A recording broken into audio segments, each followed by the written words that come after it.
Hey, shh. Calm down. The show is about to start. Reese on the radio. Turn it up. Turn it up low. Turn it up loud. It's like a dream come true. Turn on your radio. Reese is on the radio. Yo, let's get it. Due to the nature of this program, discretion does not exist. It's Reese on the radio. Right now on WTIC News Talk 1080.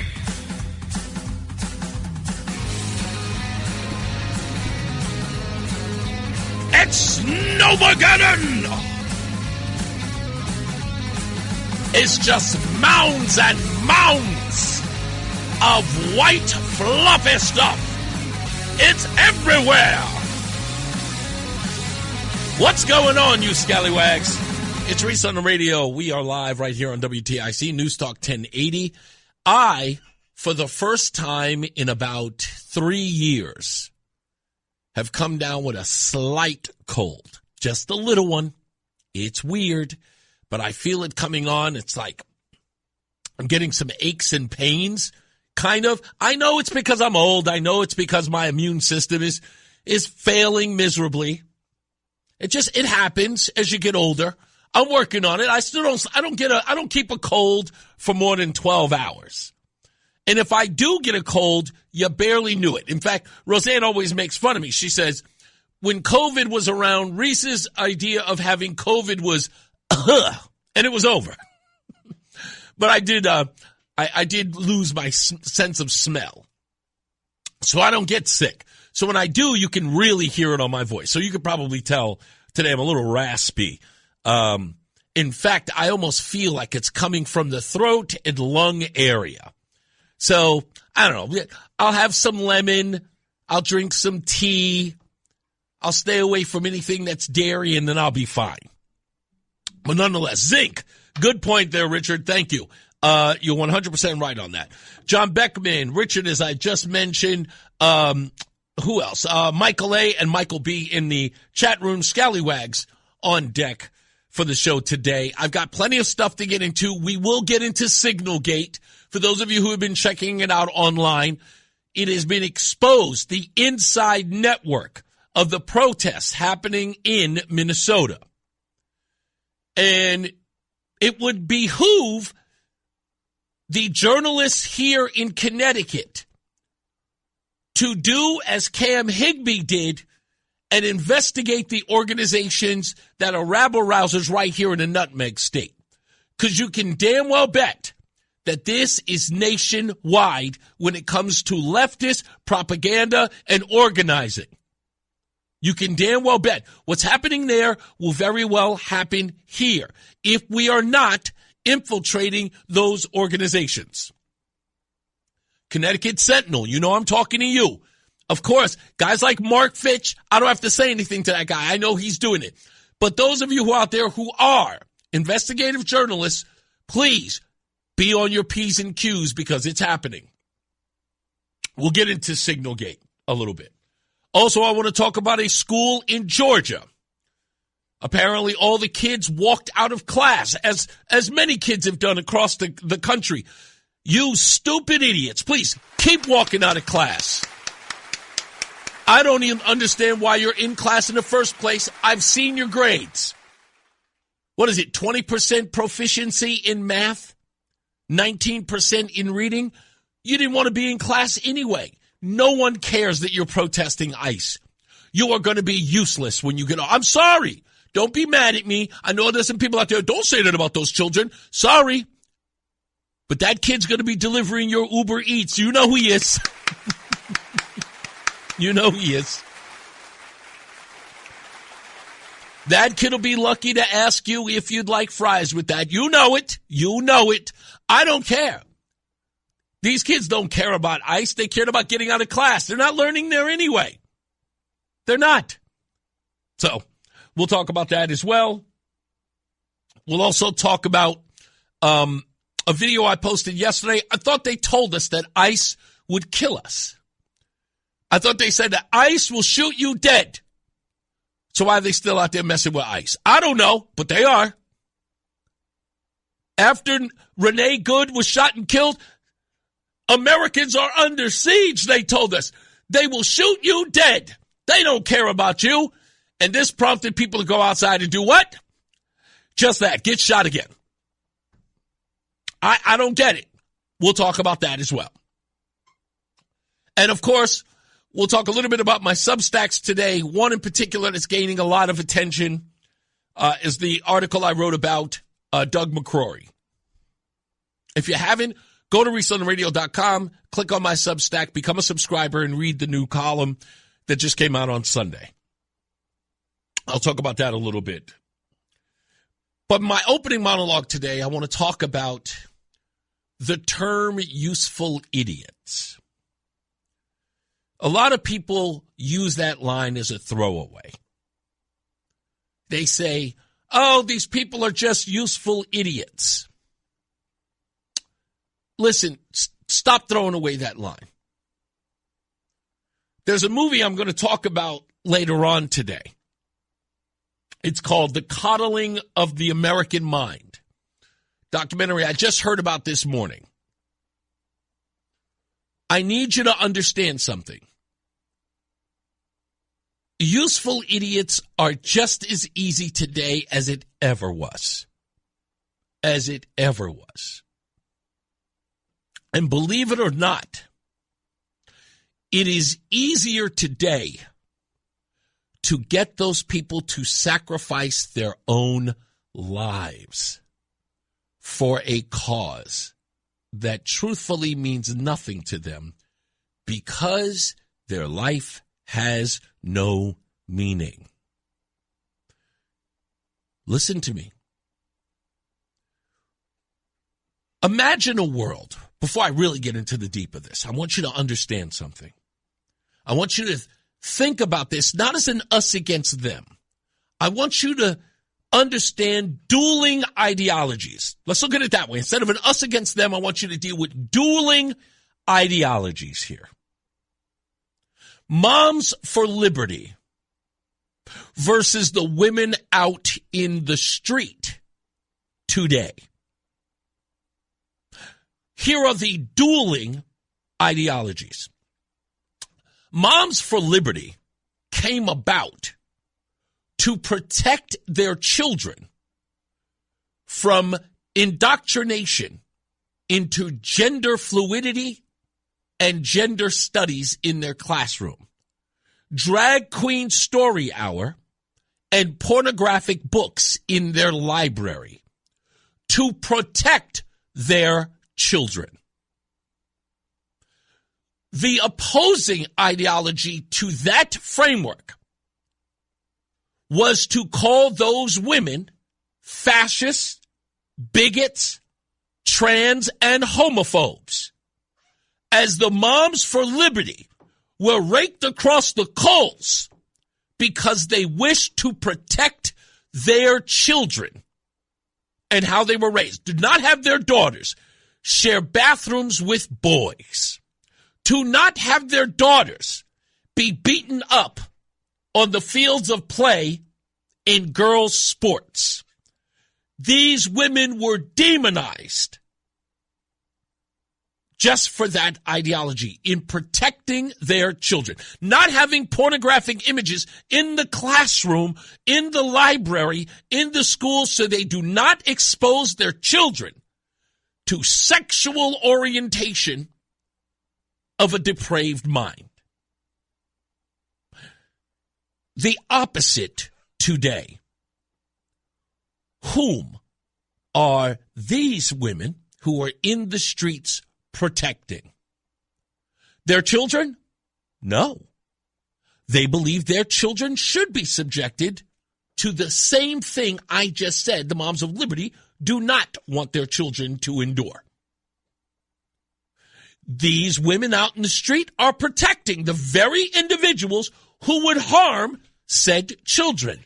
Renee Good left her kid at a radicalized school to put her body in danger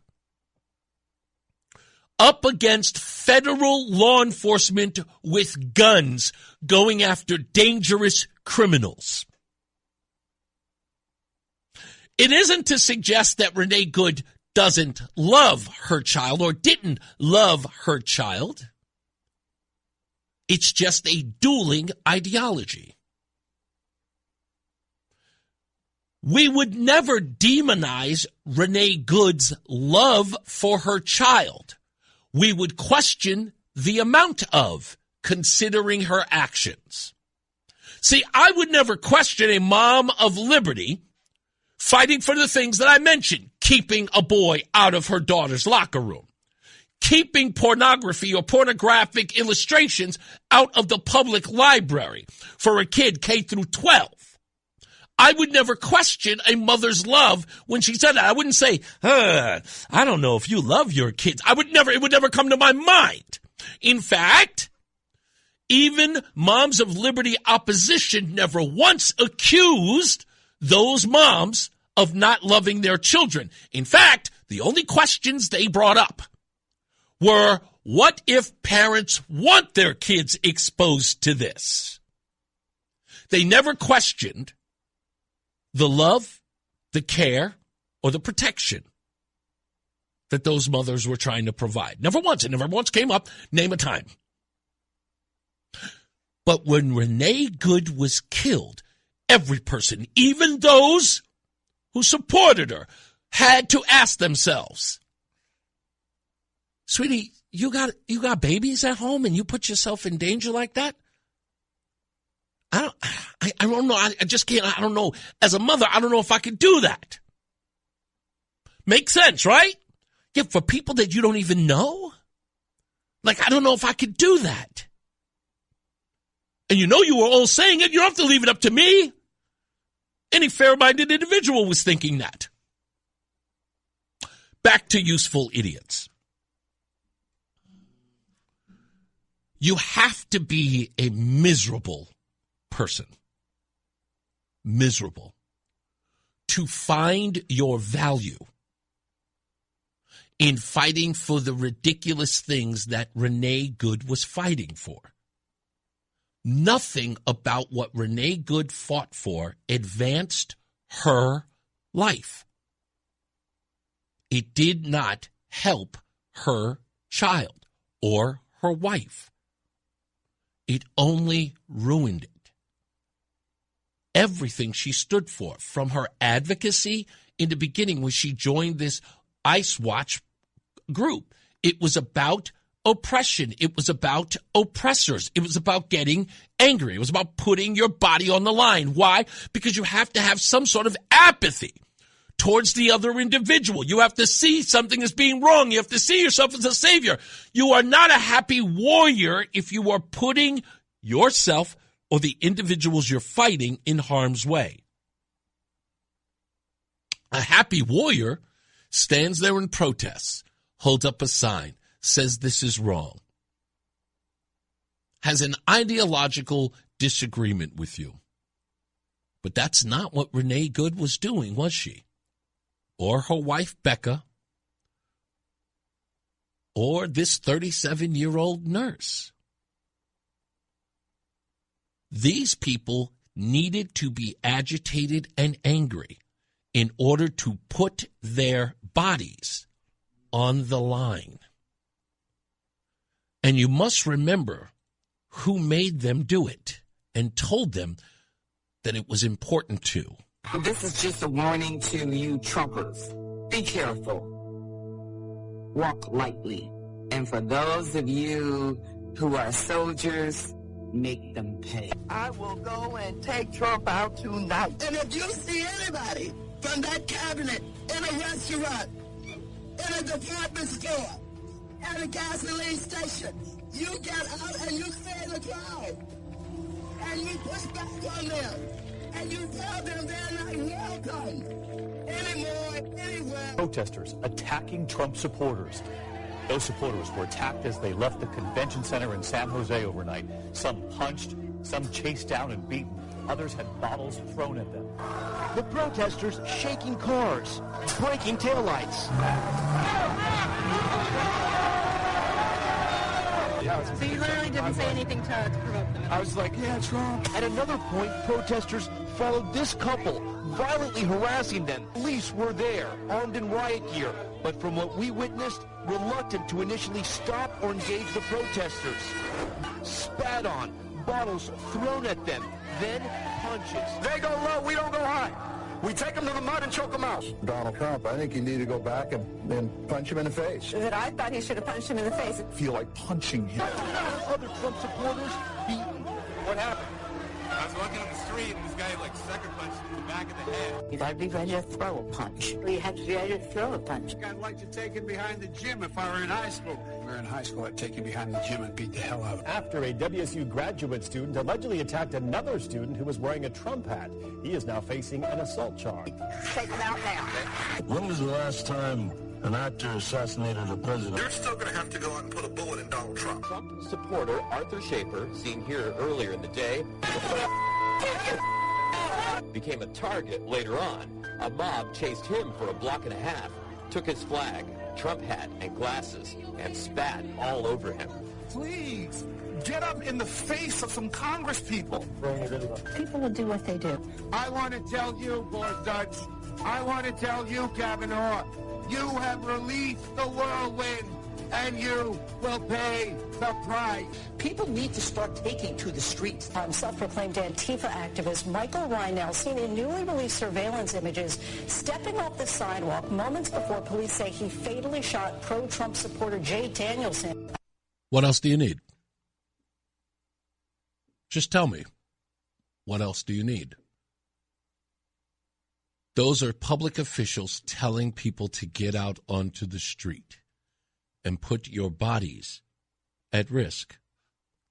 And when you're miserable and you're told that there's nothing left to live for, unless somebody's willing to die for it, you get Renee Good and Alex Purdy. This falls at the feet of the left, even when the left gets shot and killed. We'll be back. More on this when we return. It's Reese on the Radio. Fan of WTIC? Then do us a favor. Download the free Odyssey app and favorite WTIC. Thank you for the compliment on the hat there, Richard. This is actually turning out to be one of my favorite Boston Red Sox hats. We'll get also into the playoff games today as well. I'll talk a little bit about that with Roland. I'm sure he watched them. And we'll get into that. I'm going to give my analysis of the New England game versus the Seattle game, which was clearly much more riveting, but we'll get into that later on. I said this yesterday as I was posting, and a lot of you have seen my videos. By the way, follow me on X at Reese on the Radio. That's Reese on the Radio on X. You can find me there, and, of course, on Facebook. And you can go to ReeseOnTheRadio.com to find all of my social media. Anyway, just go to ReeseOnTheRadio.com. You can watch the program live there as well. So as I was going over this, I remember everything in the news because, of course, it's my job, but I just have this uncanny recall that I'm often lauded for. And it was the same old after the shooting of Renee Good. And in order for people to get political mileage out of it, anyone and everyone on the left took to social media and television to say ICE agents are indiscriminately putting people's lives in danger and they will kill people. Now, this was also what we were told during Black Lives Matter, right? That black people have a target on their back. That if you go out and you confront police, they will kill you indiscriminately for the color of your skin. And when that was going on, I kept asking the same question. Then why are all of these black kids right in the faces of police officers who, in essence, have a hankering to shoot and kill them? Like, if it's sort of like saying, boy, ferocious lions like 56-year-old 6'3" black men. And then I go, I guess I should go to the zoo. Like, I would never do that. Like, that would tell me, stay away. Because, again, I'm led to believe, now one of two things has to be true. They really don't believe this. Or they do. But what did it get after Renee Good was shot and killed, there were people in the street screaming at ICE agents. You remember I played them here. Older white women screaming at ICE agents, shoot me in the face, shoot me in the face. Now, did they believe that ICE agents would do that?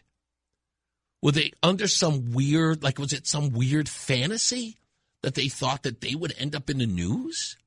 That perhaps they would be the next martyr? Was this, I don't know, was this something they could have on social media to brag with their friends about? I don't know. There's a million things I could think of.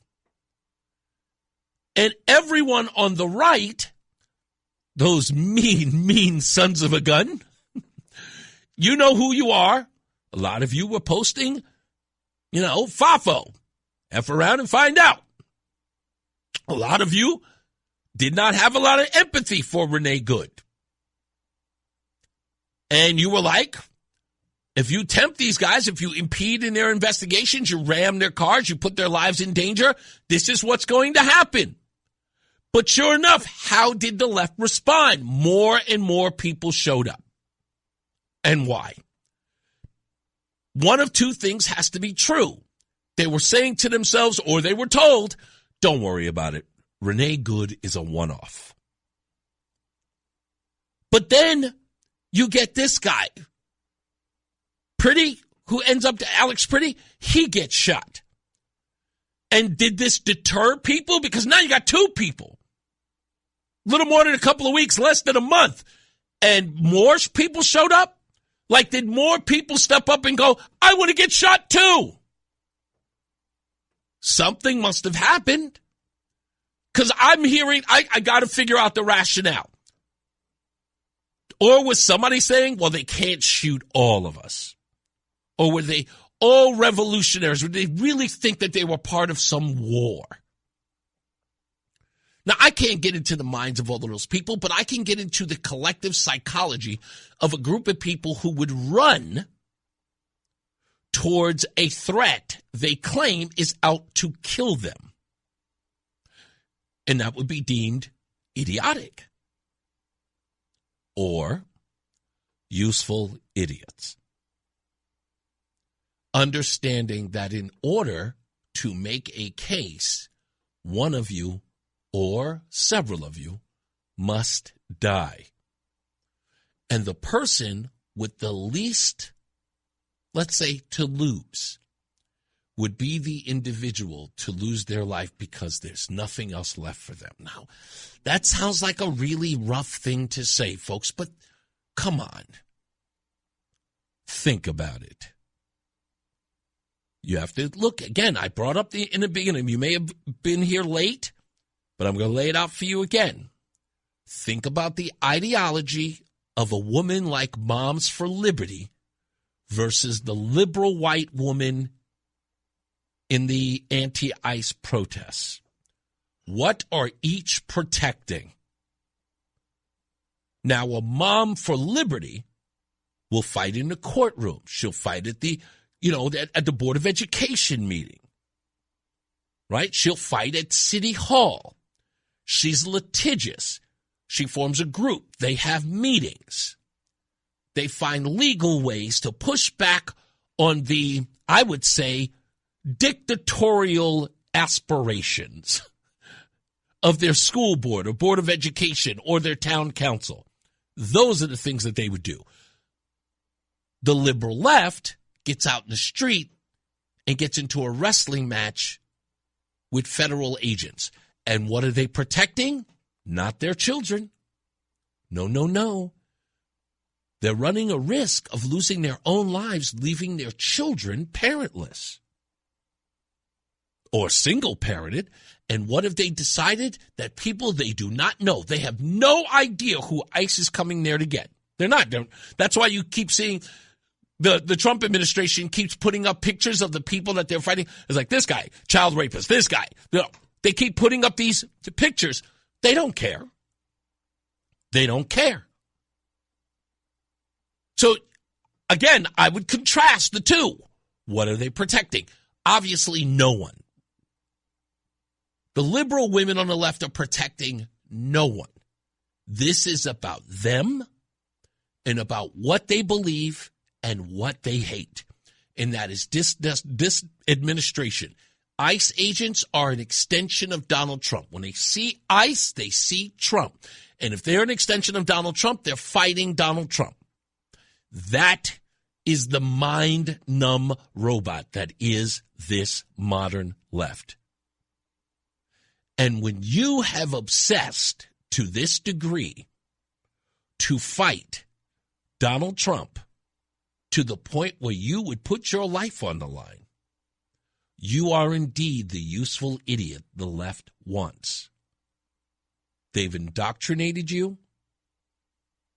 They've literally corrupted any sense of independent thought. And they remind you every day it's about Trump. Now think about this, folks, because you keep asking yourself, why do they keep saying Trump? Why do they always blame everything on Trump? Why is it always Trump's fault? That's how you indoctrinate people. I want you to think about it. You've all heard the term tunnel vision. I remember the first time I experienced it. And I didn't know how to drive at first. And my friend Derek was making me drive his old brown Gremlin through Brooklyn. And at night, of all places. My eyesight is not all that great. But the first time I would drive, he would, of course, be too drunk to drive. So I would drive his Gremlin home from Brooklyn all the way to Queens and be about an hour drive. But I had to do it because I didn't want to be a chump and I didn't want Derek to know that I was scared. But I did it anyway. And I drove that car, and what I noticed is that I would stay in the right lane, the slowest lane, and I would just drive. I wouldn't look at the rearview mirror. I wouldn't look at the side mirrors. I just looked at the white line. And Derek caught me. And Derek says, "What are you doing?" And I went, "Well, I'm just driving." He goes, "You're staring at the white line. I know it." And I went, "Yeah, what's wrong with that? I'm just trying to stay in the lane." He goes, "You can't drive like that. That's tunnel vision. That line will hypnotize you. You keep seeing the same white line over and over again. You don't realize it, but it will hypnotize you. And if you pay attention to it long enough, you won't see other things on the road. You have to constantly move here to there. Now think about that, folks. They keep telling these folks, Trump, Trump, Trump, Trump, Trump, Trump, Trump, Trump. It's the white line. And these minds of mush, easily indoctrinated. That's what they are, easily indoctrinated. And virtue signaled. This is about virtue. You're the good guy. You're fighting against evil. These people will compromise regular principles to fight what they perceive is a universal truth to them. And that is Trump is evil, and anybody who would work with him is evil. Anybody who would agree with his policies is evil. Anyone who would dissent from their idea is evil and a Nazi and a bigot. Don't even have to. Again, you're not supposed to critically think. That is the brainwashing. That is the indoctrination. That is where they are.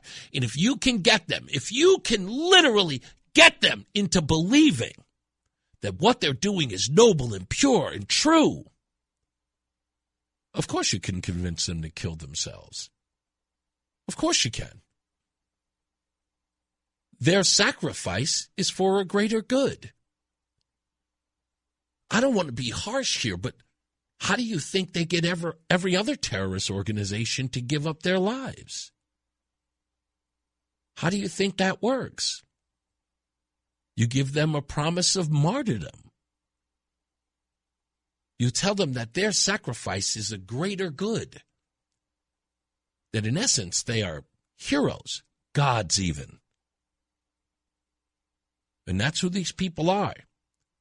And they're all looking for more than their 5 minutes of fame. They're looking for immortality. But they don't understand. There's a Bobby Seale for a reason. There's a Huey P. Newton for a reason. Not everybody gets to be those guys. But they'll tell them, you can be. That's the reason why they keep telling you, say her name. Renee Good. Say her name. Because there's some people in the crowd who can't wait for it to be their turn. We'll be back. It's Reese on the radio on News Talk 1080 WTIC. Can I let you know, there's something I posted yesterday talking about a weird thing that I noticed. And it started with me just sitting at my desk in my apartment, and a TMZ article scrolled on X. I just happened to see it. Like, I'm scrolling through it, and I saw the headline. I thought it was interesting because I know I don't follow TMZ, but for some odd reason it's in my newsfeed, probably because, like you do, like your algorithm will put up the thing that you checked out. So I must have checked out a TMZ story for it then to start showing up on my feed. But it did. I just scrolled past it. But it was interesting that TMZ has now become very, very much involved with politics because there's a degree of celebrity now with Donald Trump's, ascendance to the White House, that now politics is somewhat celebrity, because celebrity is pretty much dead. Anybody can be a celebrity. So politics has now become the new celebrity. But anyway, I digress. Anyway, so I passed by, and TMZ, which is supposed to be out of the mainstream, puts a headline that says, American citizen, what's his name? Alex Purdy. It just says that, and I go, wait a minute, I've seen that before. So I start looking it up, and all of a sudden, every article I saw had some reference to the 37-year-old nurse being an American citizen. U.S. citizen shot by ICE. American citizen shot by ICE. And I'm going, why is that? So I start searching everywhere, from BBC to the Atlantic. No matter where it was, there it was. Some Alex Purdy, a U.S. citizen. I'm like, we never say that about anybody who's shot. Imagine WFSB, Joe Schmo in Hartford, U.S. citizen shot. No. But there is a reason for it. There is a reason for it. Because, again, it doesn't make sense. And I'm here to cut through all that nonsense. That is supposed to appeal to conservatives. Believe it or not. That is to appeal to conservatives and pull at the heartstrings of MAGA folks or people on the ideological right. Because if you see the U.S. citizen part, you will be triggered. American citizen died. The left doesn't care about Alex or Renee Good's citizenship or the fact that they don't give two damns about that. In fact, when Renee Good was killed, it was at least a week to two before they started using the term U.S. citizen. Because the objective there was to get you listening to this or reading this from the auspice of, we as Americans are under attack too. We are just like the illegals. They're trying to get out there. They don't have any regard for us. Don't fall for it, folks. Don't fall for it. It's everywhere, by the way. It's insane to watch. But I thought, as soon as I saw TMZ write, I went, TMZ doesn't write like that. That's not even their thing.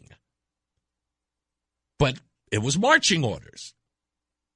And the collective left and the news media, but I repeat myself, they immediately started saying that.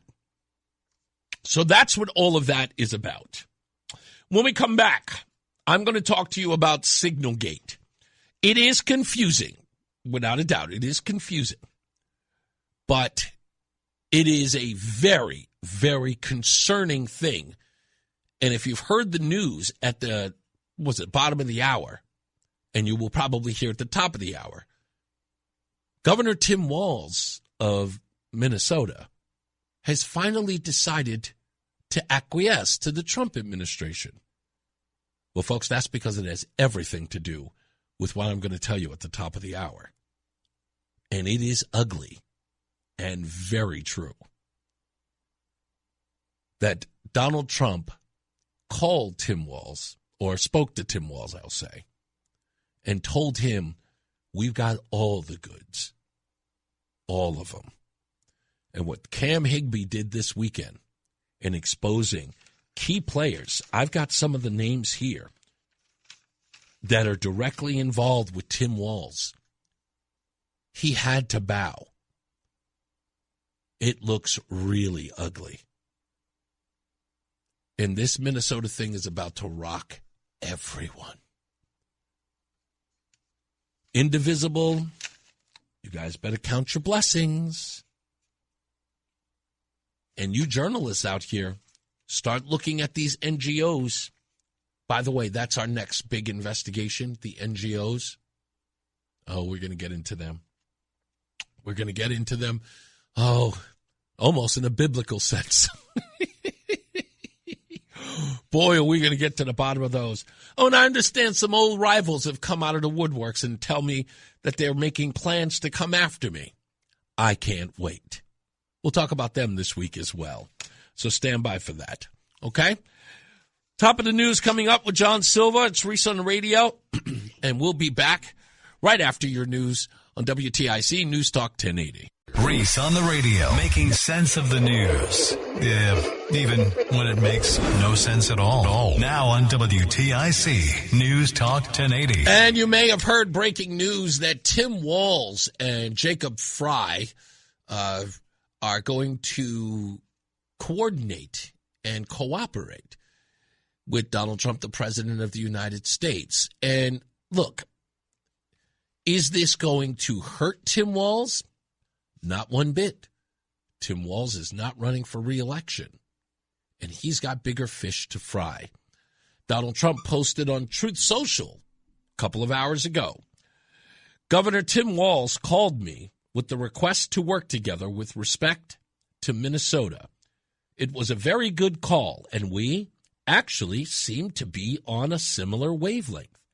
I told Governor Walz that I would have Tom Homan call him, and that what we are looking for are any and all criminals that they have in their possession.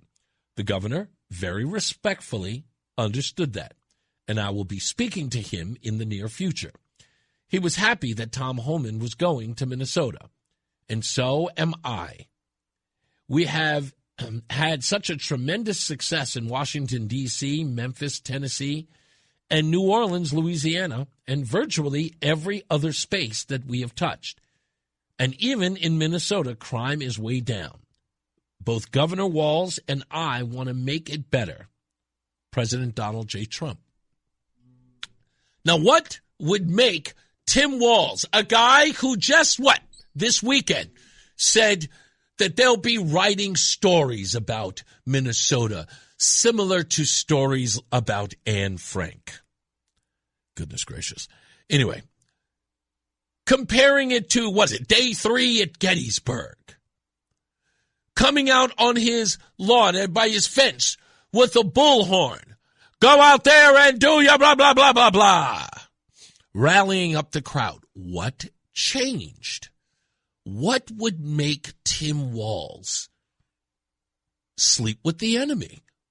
I mean, come on. Isn't that what he's doing? He said the federal government needs to get out of town. We don't need you here. You're making matters worse. And now here's Tim Walz, according to the president, rolling out the red carpet for the border czar. Some of you have got to be saying to yourself, oh, Tim Walz, he's just luring the president in. Listen, let me applaud your stupidity. In fact, if Cheryl Lynn was here, your stupidity deserves an encore.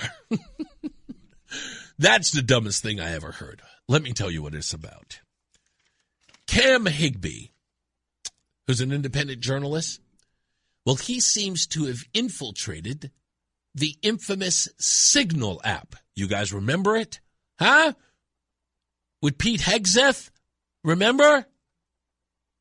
The big Atlantic piece where so-called classified information was disseminated or given to a journalist at the Atlantic. Remember all that? Signal. Many of you never even heard of the app.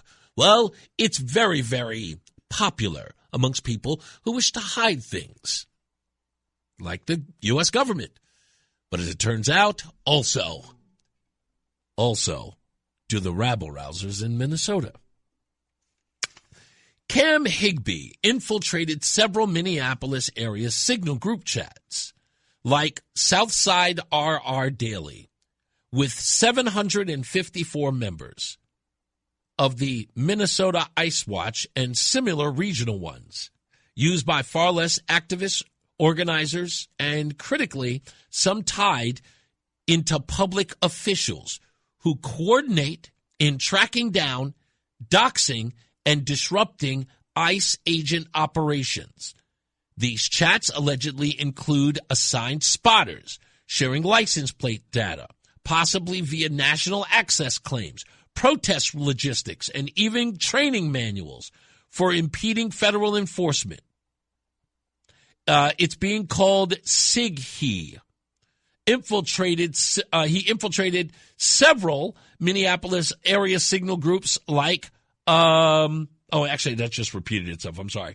The prominent names who are exposed in this signal group are some people you may or may not know. Let's go with somebody you won't know, like Anita Smithson. She's tied to state-level roles of activism and is identified as a participating administrator in the chats. Amanda Kohler. She's a former campaign advisor and staffer for the governor of Minnesota. That would be Tim Walz. This one was scary. And I had to double check my sources to make sure that this was not false. And I can confirm to you the next name on this list is on the Signal chats. Ladies and gentlemen, the late Alex Preddy. The activist reportedly active in the Minnesota Signal group tracking targeting ICE. He is the man who was killed this weekend. And also, last but not least, because obviously a staffer of Tim Walz should have been the icing on the cake, but it was not. Peggy Flanagan, the Minnesota lieutenant governor, is also in the Signal chat, organizing. You might remember her. We played her audio right here on the show where she told people to put their bodies on the line. Remember? Yes. So if you're wondering, gee, why did Tim Walz just cave? Well, the FBI is on the job. Kash Patel on the job. Pam Bondi on the job. And they've already got a scandal with billions of dollars. Donald Trump yesterday on Truth Social posted as much as $20 billion is in question now. Forget about the meager $9 billion that people are talking about. Donald Trump says it's up to $20 billion. I don't doubt him, and neither should you. Everybody who pushes back on him, which, by the way, you've seen none of anywhere, right? No one is saying, Donald Trump is now saying there's $20 billion in fraud happening in Minnesota. Nobody's pushing back on it for two reasons, folks. One, they don't want to bring attention to this anymore. And they don't want to be seen showing cover for Minnesota or the Somalians, because then the story would go right back to that, and then that would be the conversation. We know it. The bulk of the 700-plus member chats are everyday allies, handles, pronoun-heavy, quirky names like organizers, spotters, relays, not household national names, but the hook is the alleged ties to Walz's orbit.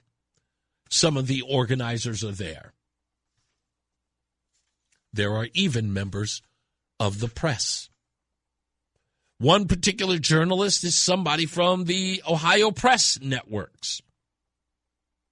A guy, they say, is named Jack Windsor. There's also another story about an NPR reporter who may indeed be tangled in all of this. Well, that's nothing new. For those of you who do know, back in the 2012s, there was a group called Occupy Wall Street. And when the hack took place, there was hacking that went on in all of that. They found out that there were actual reporters who were, in essence, bolstering the efforts of Occupy Wall Street. We're talking about reporters, journalists, who were coordinating with the people in Occupy Wall Street, giving it all of its oxygen because they wanted it to grow. And this SignalGate thing, there you have it. And now all of a sudden, Tim Walz is playing nice. And this is the part, you know, I hate to bring up the name, but I'm going to anyway. You might remember last year, one of my biggest arguments with obvious fools were saying, oh, the protests are not paid for. These are organic. These are true Americans who are upset about the current administration and the fascist behavior of Donald Trump. And none of it is real. None of it is true. There is no real groundswell of people who are upset, which is why every time you see the polling data. Now, you would think, right, with all the people in the streets, with people screaming and hollering and throwing things and attacking hotels we got now, attacking federal agents, you would think that, and by the way, you're also led to believe that the movement is growing because more and more people show up. You're saying, yes, look at this. And again, you're looking at this not under a microscope, but through a magnifying glass. That's what's happening. There's a difference, right? With a telescope, or with a microscope. With a microscope, you're investigating. You're finding out the inner workings. If you see it through a magnifying glass, you think it's bigger than it is. So through a magnifying glass, you're thinking, oh, this thing is growing. Look at all of the destruction. Look at all the screaming. Look at all the hollering. Look at all the news coverage. It's so big. Remember, that's what they said about L.A., Remember what the left was telling us about L.A., CNN and MSNBC? Yeah, L.A.'s not under mob rule. It's just happening in one city block. It's not what everybody else is reporting. You're just seeing it on the news. It's small fries, small potatoes. It's just happening on one block. Remember that? Same thing here. But you are led to believe that it is everywhere, and that's the selective nature of all of this. When it's important to them, keep promoting it. Alex Pretty, Renee Good, keep promoting it. Use certain language, U.S. citizen, ICE will kill you, ICE is the Gestapo. These things all happen for a reason. And then a guy like Harry Enton comes out and he does polling data on Democrats. Again, these operations are meant to bolster the popularity of Democrats to show that they are fighting this obviously authoritarian administration. And what happens when every time the polling data comes out? It's nothing. It's barely moved an inch. 57%, 62% hate the Democrats of their own party. It's like, we're gaining no ground? And I keep pointing it out. Why is it that you're gaining no ground? Because this is not the base. This is not the Democrat Party. This is the paid rabble-rousers. Hell, folks, with all due respect, this is no different than the Klan's usage of Democrats back in the Jim Crow era to rabble-rouse and to burn things down. These people are domestic terrorists. The objective is to intimidate, and then people get on the news. And you know who you are. Some of you Republicans have done it too. You get on and say, the president needs to retreat and get those ICE agents out. This is just too much to bear. They all need to go home. All of a sudden, because they think the optics are bad. And that's how politics works. They look at the optics and they go, this looks bad the way it's playing out on television. You know, you have two Americans who have been shot. Notice they said 2 Americans who have been shot and killed.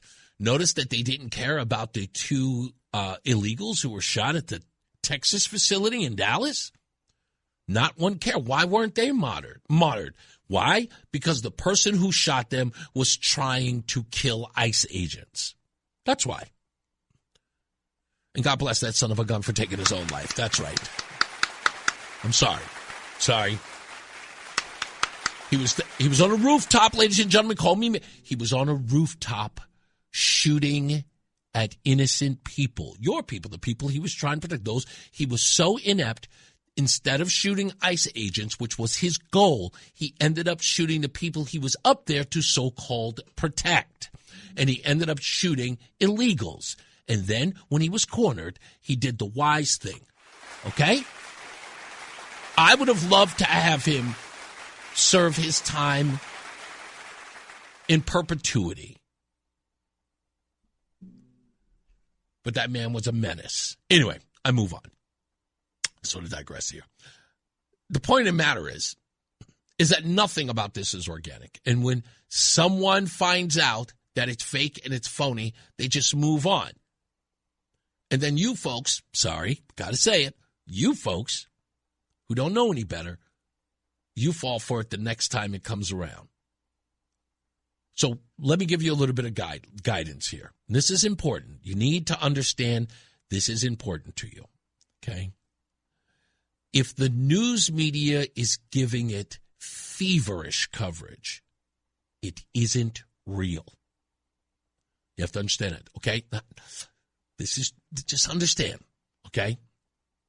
It's never real. And I will give you sort of an analysis that makes sense. You ever ask yourself, why is it that certain stories you deem very important aren't covered and these stories are? You say to yourself, yeah, but I mean, it's just a bunch of people burning stuff down and breaking things. Why are they paying so much attention to it? It's like every day, ad nauseum. Why? There's a reason for that. It's to be ingrained. This is the indoctrination of the news media. Constantly telling you and framing it a certain way. Fox News does it too. I got no allegiance to any of them. I don't care. It's got nothing to do with that. My objective is to make sure that you know. And that's why. Keep spinning the narrative. They have a job to do. They need you to believe. They need you to understand. They need you to be, this is my favorite word they use now, informed. That's what the whole purpose is. Be informed. Can I let you in on a little secret? This is funny because I like this guy. I do. I love this guy, and I love his show. We watch it every day, Roseanne and I. Jesse Waters. Do you ever notice on Fridays he does something very interesting, a bit called Sink or Swim, where he has two news folks sit with him and they do a game show about news events as they happen? And the objective is to see if the person on the panel in the game show remembers the news of the day, and then you play along at home. It's like Jeopardy. That's a little bit of indoctrination too, ladies and gentlemen.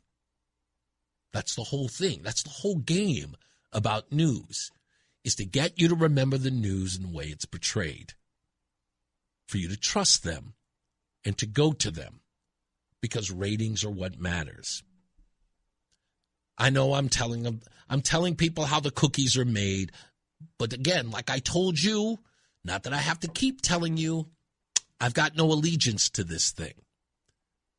I'm here to expose it. I'm the Penn and Teller of the news media. For those of you who know that reference, you get it. For those of you who don't, let me explain it to you. Penn and Teller love to do this routine where they show you how the magic trick is done. And again, they're magicians. Like, why would they do that? That's the whole point. They love magic so much, they're not in the business of fooling you. They're in the business of showing you how it's done. And that is just as good. So, I figured I'd just share it with you. That's all. When we come back, we'll take some phone calls if you like. 860-522-WTIC, 860-522-9842. There was a bunch of kids that left a Georgia school to protest ICE.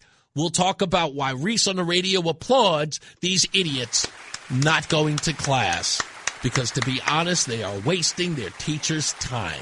We'll explain all of that coming up as well. Also, I've got the stupidest thing I read today. Don't think we forgot about that. We have not.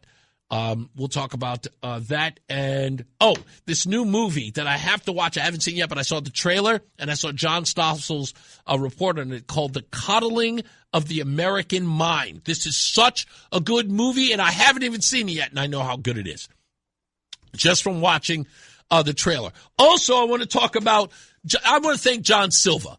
John Silva let me in on something last week that I didn't know. Because a lot of you were concerned or confused about whether or not the snowstorm was called Fern or Benjamin. Well, I am finally going to break that stupid narrative once and for all, and you never have to worry about what this storm is called ever again. So stand by for that. More news, more views. It's Reese on the radio. Listen to WTIC News Talk 1080 on the free Odyssey app. Download and like WTIC today for alerts on special programming. We're going to have more details on what's going on with Donald Trump and Tim Walz. I do understand there's a story that just came over the wire about another shooting with someone that ICE was pursuing that's led to shots being fired. So we'll get into that shortly. As soon as I have more details on that, we'll talk about it at length. What I also want to talk about today is this investigation into Blue Hills and how it relates to Senator Doug McCrory. And there's an interesting avenue that people will not touch. And I know why they won't touch it. So it's a third rail. And I wrote a Substack about it. If you want to read it, go to ReeseOnTheRadio.com and look up Substack. Just scroll down. You get to the Substack page. You can read it for free. And what I'm sort of say as a subtitle is that racial politics are costing us billions. And there's a reason why it is. And it's not in my article, because that will be the next article, and I'll lay it all out for you. But I'm going to kind of do it. I'm going to freestyle it today on what the problem is. And I know this, and everybody in America knows this. You cannot spend money in order to be prosperous. That's not how it works. You only gamble that way. That idea only works for gambling, not for prosperity. You understand? And I'll use my good friend and producer, Roland, here. Can I borrow you for a second? You don't have to chime in on the racial politics, but I want to engage you in this conversation because you do something I don't do, and that is you gamble a bit. Not ridiculously, not perversely. You gamble here and there, right? You're not a guy who's like a big bucks guy. I don't want to call you a nickel and dimer either. But what would you call? That's okay. Okay, what would you call your gambling as a habit or as a vice or as something you enjoy doing? How would I describe it? It's between a vice and something I enjoy doing. Okay, so a hobby. Yeah. Okay. Yeah. I don't gamble all year long, just during football season, really. Right. Okay. Now, you never put yourself, or you're not in the business of putting yourself in debt or in danger financially when you do this, right? Not anymore. Oh, okay. When I first started, this was years ago. Please talk to me. When you're not used to doing something. Yeah. And then you start doing something, and it, you get all that rush, and I won early. I started gambling when I first started. I was hitting all the time. Yeah. So then that makes you spend more. That makes you think, oh, I'm going to win. Yes. I'm going to win tonight because you've won multiple times, and not realizing that it's just like football. Like when you have that momentum. And you throw an interception, now your momentum's going away. That's kind of how gambling is. Yeah. When you're on a run, you can win back to back to back. And then when that momentum leaves you, you have to kind of figure that out. Like, oh, the momentum is gone. Let me lay low for a little bit. Let me fall back a bit. Yeah. And then maybe pursue this in another way, or maybe sort of innovate, if you will. Yeah. Right. And that's only through trial and error. I had to I believe I spent I got paid on one day, and by the end of the day, that whole check was gone. Right. And I had to go and tell my spouse that. Ooh. And that was the turning point. Yeah. That's when I was like, cause it hurts, that hurt so bad that I had to go tell her, hey, I had this issue and I couldn't stop myself from. So you needed her to, in essence, be that sort of buffer, right? To the person. Not buffer. I just knew that I never wanted to feel that way again. Wow. Well, let me ask you this. How do you feel about the term often used in gambling that scared money don't make none? You know that term. Yeah. Okay. Scared money is dead money is what they say. Okay. So usually that means, if I'm to understand that term, it means don't be afraid, go all out in some cases. Like if you don't throw some money down, you're not going to win any. So in essence, it's not telling you to hedge. It's saying sometimes you got to go all out in order to win, right? Correct. Okay. That's the point I'm making here. Now, I've never understood gambling. I understand drinking. What do I understand about drinking? Is that the more I drink, the more drunk I get. I never liked anything where I lost something from it, right? I would love to, like if I spent more money and I gained more money, I would be a gambler. Yeah. Right? If the drinking thing is I drink more for the added, what's the added result? The result is I get drunk. The more I drink, the more I get drunk. The more I gamble, if I'm losing money, that's in the opposite direction of where I want to be, which again is why I don't have that addiction and some people do. Yeah. Right? So that's the point that I'm trying to understand in the gambling world is that when you win, and when you lose, how do you get back to winning? And that is the scared money don't make none. You can take your losses, but in order to win anywhere in this game, you have to keep going out and throw money in after it, right? Yeah. Sometimes you got to fall back, and sometimes you got to double up. But you have to be able to know your limits. Which is which. Yeah. Which is which time. Okay, good. I'm so glad you mentioned, because that clears up everything I need to know. Thank you so much, Roland. So here's my point, folks. And in that understanding, think about what I'm saying with this Blue Hills and the $15 million that went into Blue Hills. The Blue Hills $15 million went to an organization called the Prosperity Foundation. It was established in 2010 by Howard Hill, a Hartford area funeral home owner and board member of the Connecticut Minority Business Initiative. Its stated mission is to promote philanthropy, prosperity, and self-empowerment within the black community. The organization saw its revenue surge from $329,000 in 2020 to $2.7 million in 2024, largely driven by government grants. Now, what those government grants do is that they are thrown in, that's the gamble. Hey, let's give them $2.5 million, and we're going to bet on them to empower people to become prosperous. That's the gamble. That's how all of these groups work. How these grants work. We're going to give them the money. We're going to inject this money, into them. And then they are going to do well. But here's the deal. That's not how prosperity works. It's never worked that way. But the black community and these groups will tell you that all the time. What we need is just a hand. Name a business who worked that way. In order for a business to survive, even if it took out a loan, it had to have something at risk, something as collateral. You put your house up. You put your car up. You put a lot of things. You put capital up. Things that can be traded off of the loan. It's never for free. And because of the risk of losing those things, you work your tail off to be prosperous, even if you don't make a dime or even pay yourself after 10 years. The objective is to break even, sometimes lose, but eventually, finally, earn a profit. And that has no timetable, ladies and gentlemen, but when you inject it into these organizations with no proven no proven ideology, no proven, what do you call it? Darn it, what's the word? Proof of concept. No proof of concept.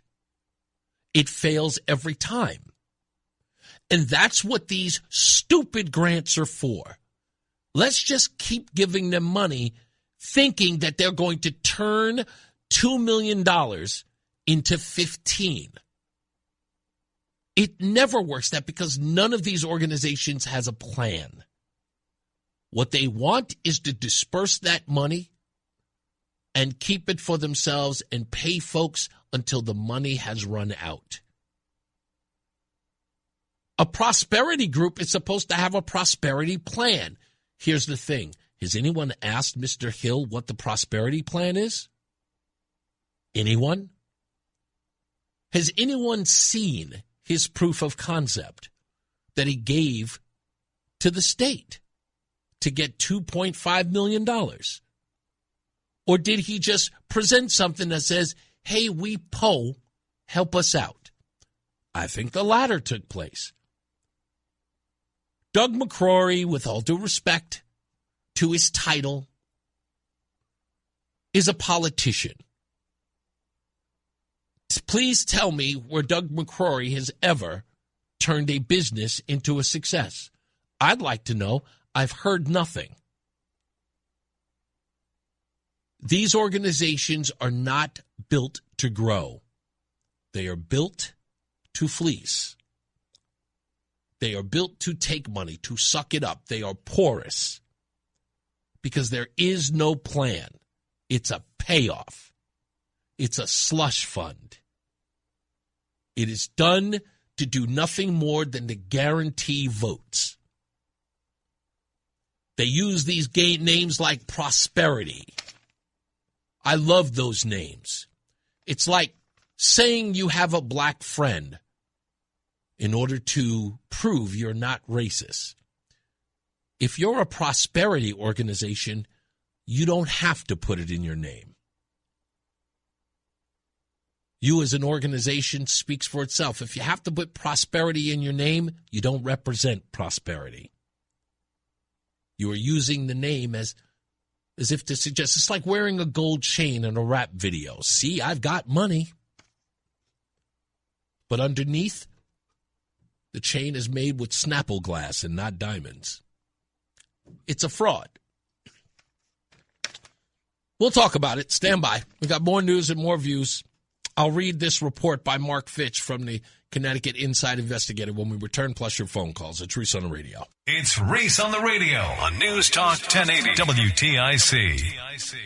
By the way, if I were you, I'd go look up the Prosperity Company. I would go look them up. Just ask the simple question on Grok. Did the Prosperity Foundation produce any prosperity? It ain't good. It ain't good. They just spent the money. That's all it did. The whole purpose was just to spend money. They get a grant and they just burst it. They just give it. If anybody prospered, it was, nobody. They get the money and you're supposed to turn that money. It's like my wife used to say it all the time. Give me $10, I'll make it 20. Give me $20, I'll make it 50. That's Roseanne. She tell me that from the beginning. I'm pretty sure you guys know a woman who's like that. Don't worry, I'll make your money work for you, baby. That's the partner you got to have. The guy says, give me $2.5 million and I'll spend your $2.5 million. That's exactly what happened. That's what they're doing. Let's take Jerry real quick before we take a break. Hello, Jerry. Hey, Reese, can you hear me all right? Yeah, man, you're good. What's up? Hey, I was calling about the Signal thing and the James O'Keefe follow-up to that. Yes. And it was just as you started covering it. That's why I wanted to call.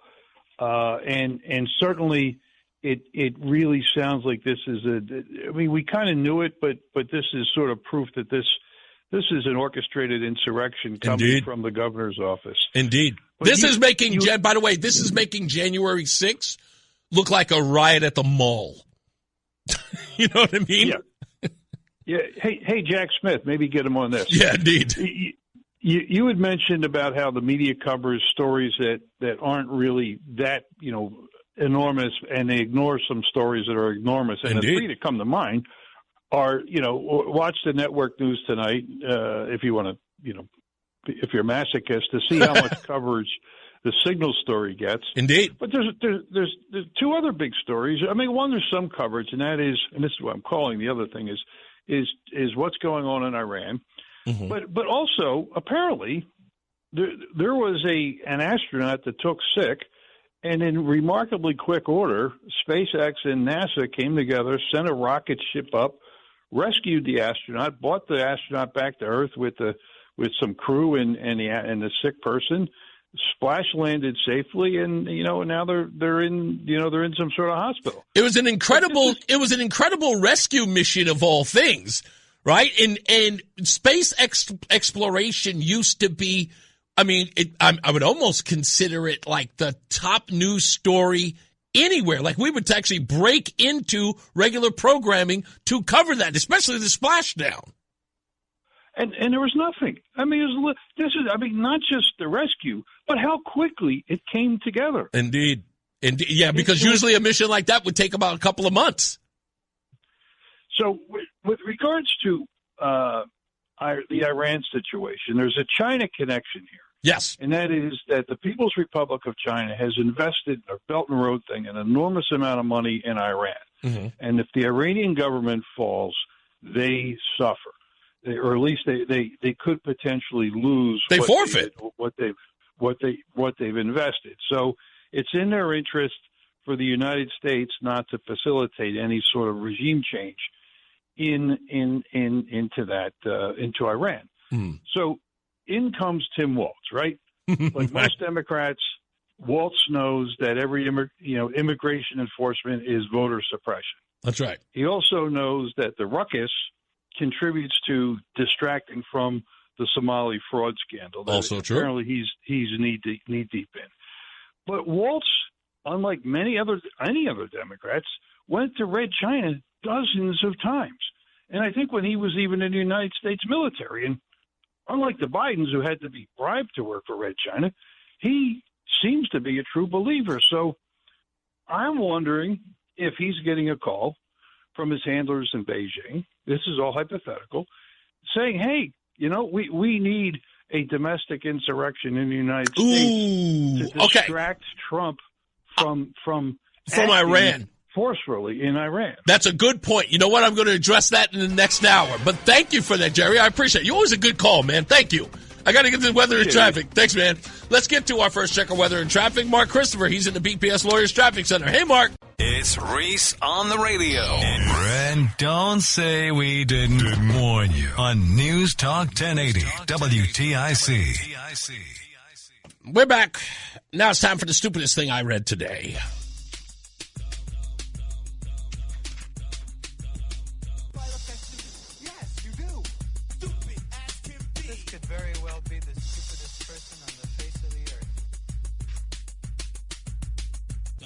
Animal rescue volunteers on Long Island, New York, have been working tirelessly to save over 450 domesticated white rats discovered in a filthy condemned house in Rocky Point.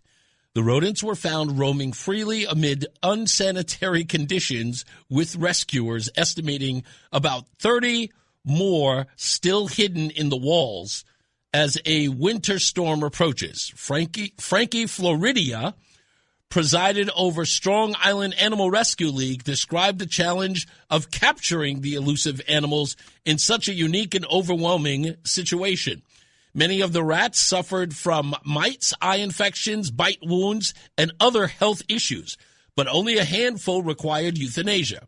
Over 200 have found foster and adoptive homes locally, with additional support from out-of-state groups in Virginia and here in Connecticut. Wait, I don't care if a rat is white or brown or black. A rat is a rat. That's it. Who keeps rats as pets other than to feed them to your snake? I don't understand what. And again, we're talking about disease rats. Once the rats are no longer a part, like if the rats are part of a, what do you call it, like a lab? Okay, that's, that's a lab rat. But then once it's crawled in the walls, that's a regular rat. That's a rat. And I don't care what color it is. We don't discriminate. White rat, red rat, rat. That's all it is. That's all I'm saying. Let's get another check on weather and traffic. Mark Christopher, he's in the BPS Lawyers Traffic Center. Mark, a rat is a rat no matter its color, right? Yeah. If it looks like a rat, walks like a rat, and has a tail that's really long like a rat, it's a rat. If it spent any time crawling through the walls, it's no longer a lab rat. It's a rat. It's like a street rat. It's a street rat, man. It's a tough street rat. It's got a mixtape now. Knows exactly. Has a mixtape, a big boombox, and knows how to survive.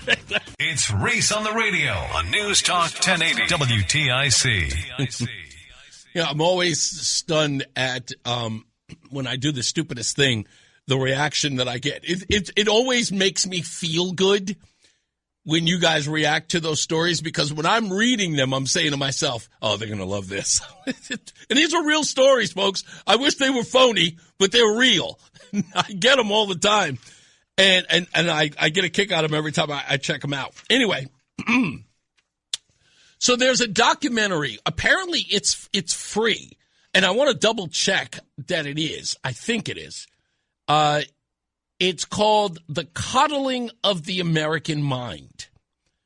And a breakdown of this movie or this documentary is they take these 4 kids from colleges and universities, and they come from very diverse backgrounds and races, and talk about what they learned in college and how it affected their mind.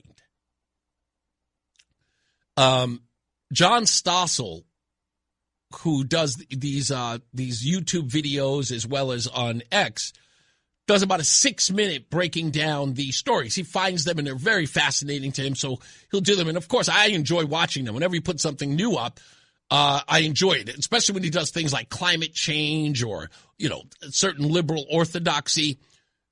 John Stossel was one of my favorite people back in the days of 2020. A Barbara Wawa and Hugh Downs, who always spoke like Hugh Downs. I love the way he spoke. But Stossel's reports were always my favorite whenever he was on. And in true Stossel fashion, he's very intrigued by kicking over the orthodoxy. And this one is one. So he finds this documentary called The Coddling of the American Mind. If you're interested, it's at thecoddlingmovie.com. I'm going to watch it today.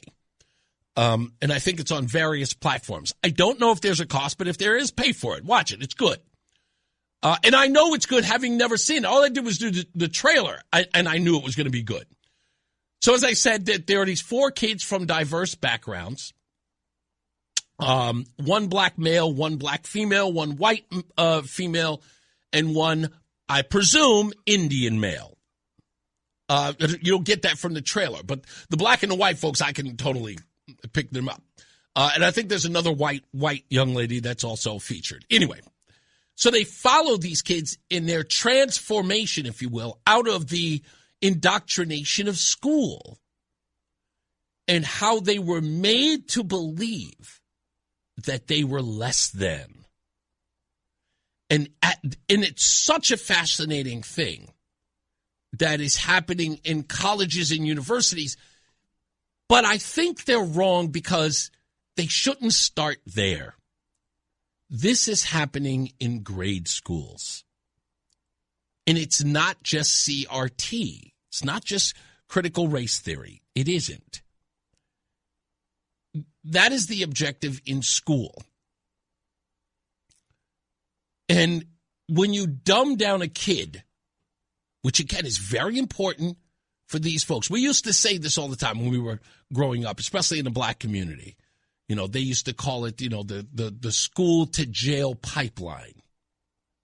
Right? That's where these kids were going to end up. And then they had another pipeline where the school to worker pipeline. They're just teaching you enough for you could get a job so you could get on the assembly line. All of these things were in essence designed for you to push back and to give the impression that you had to do more as an individual. You had a civic duty to uprise against the establishment. And also a part of the establishment was wealth, doing well for yourself, getting an education, getting a good job. In essence, telling you that wasn't really for you because you're going to have to go to college, and you can't afford college, and what they have is planned for you. And the powers that be, you're just going to be another cog in the wheel. You're going to do this, you're going to do that. So it was easy to indoctrinate those kids by telling them that their life was meaningless. But guess what, kids? If you want your life to have meaning, perhaps you can take up this cause or that cause. And that's what they did in school. You could be a part of this group and that group. And you could join protests with your teacher on Saturdays. Remember that? Remember that? Hey, Amy, what are you doing this weekend? Mom, the teacher wants us to go to a rally tomorrow. Oh, that's great. Are you getting extra credit? Yes, and it'll go on my college. It would go on my college record as a credit. That was the whole idea. Getting these kids to come down there. I talked to you guys about this years ago with the whole recycling thing. That was how they got them into global warming. Go home and tell your mother how awful she is for not recycling her tuna cans. Go home and tell your dad he drinks a lot of beer, that he needs to put those cans not in the garbage, but put them in the recycling bin. Tell your brother to get rid of his Playboy magazines and save the earth. And put that paper in a recycling bin. Yes, all of that stuff. That was all they were telling these people, indoctrinating them for bigger and better causes. Now, why? Why do I bring all this up? Simple. At the Meadow Creek High School in Norcross, Georgia, it's in the Gwinnett County School District. It is a big, diverse public high school with about 2,600 students in grades 9 through 12. According to the latest demographics at this school, there are 76% Hispanic, 16% Black, 5% Asian, 2% white. After that, we've got down in the ones, two or more mixed races, 1%, American Indian or Alaskan Native, just greater than 1%. Native Hawaiian or Pacific Islander, just greater than 1%. On the proficiency level at this school,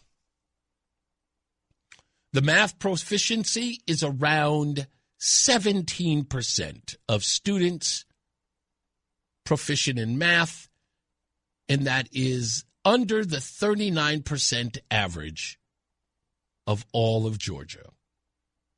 Reading and English language proficiency sits at about 20%. That is far below the 35 to 40% average of the whole state. This school allowed their students to leave the classroom and to engage in an anti-ICE protest. Think about it, folks. To show you exactly how dumb this is, they told us that they were fearful for kids inside their schools who might have ICE agents go inside and rip children from their arms and deport them. And this school decided to take those very children and put them out on the street, waiting to be picked up by ICE agents who would, obviously, if I was, I'd be sitting outside waiting for him. There you go. Get him. He's outside. He's all. He's free to grab. He's a free-range illegal. Get him.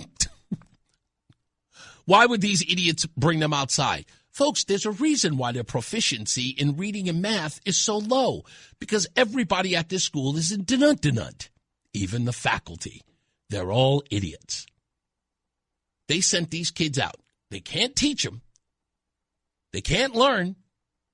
They're the dumbest amongst participants in the school system in Georgia. A minority white school. And we're talking about a major minority white school. And a majority Hispanic school. I mean, they really outnumber the blacks. And they sent the most vulnerable out onto the streets. And the crazy part is that these Hispanic kids eagerly ran out there. Couldn't wait. We're protesting ICE? Yeah, we'll go to the streets. Of course they were. Because what's the use of having them inside the classroom? What's the point? They're not learning anything. These kids don't know. What are they learning? Nothing. Zero. Nada. What's going to happen to these kids? Come on. You know what's going to happen to these kids. Huh? No, Jose, no. Not that rose bed. This rose bed. Sorry. Come on. Call me racist. I don't care. You know what's going to happen. These kids are not going to advance to anywhere. I mean, serious. They're not going to do better for themselves. They don't care to. Even if every one of those kids is a legal citizen in the United States, even if they were born here, what's their future? Nothing. Nothing. And they'll always be angry. They'll always be upset about how much they're behind, how much they don't have. And it'll be the blame of everybody else. It won't be the blame of the teachers who didn't work harder, who didn't demand more from them academically. No, what did those teachers do? They coddled those kids. They probably told them something ridiculous and racist like, it's okay. A lot of people of your background aren't good at math. Reading is hard for a lot of people in your group. I remember watching that superintendent in California. He was talking about how the school system had improved and how many more kids were graduating. And they show him walking through the classroom, and he walks up to this one Spanish girl. He leans down to her, and he says, what do you want to be when you grow up? In his thick Hispanic accent. What are you going to be when you grow up? And the girl looked at him. She says, I'm going to be an engineer. And he says, oh, look at you. You know, they don't let a lot of Hispanics do that. And everybody sat there and looked at him and said the same thing. Why would you tell her that? Why would you tell her that? You're supposed to be the principal of the school, and you just told that girl that people won't, way to dash their dreams. And that's the whole point of all of this. That's exactly what's going to happen to every one of these kids unless somebody shakes these kids up. They want to talk about being in a cult. These kids, if you watch this movie, I already saw the trailer. Every one of these kids was in a cult. And the worst part is that they noticed that it was destroying their minds. They were waking up every day feeling worse about themselves. Especially if they did not get the outcomes that they were told they needed to get. Cancel that person. One girl talks about how every day she would get online calling the folks at Twitter to cancel Ben Shapiro, but he wouldn't get canceled. And it was driving her nuts that she couldn't get what she wanted because they told her she had to do it. And if she didn't get, she was depressed. She was angry. She spent all of her time doing it. I got to cancel him. I got to cancel him. And you wonder why these people are putting their lives at risk? They don't have a life. They didn't have one to begin with because everyone told them, and even their parents, sorry, some of you are responsible too, told them that they couldn't get ahead. There was nothing out there for them, that they were always going to be held back, that they were less than because of their skin color. Telling them stupid things like my Uncle Nicky told me, the white man ain't going to let you do that. Why try?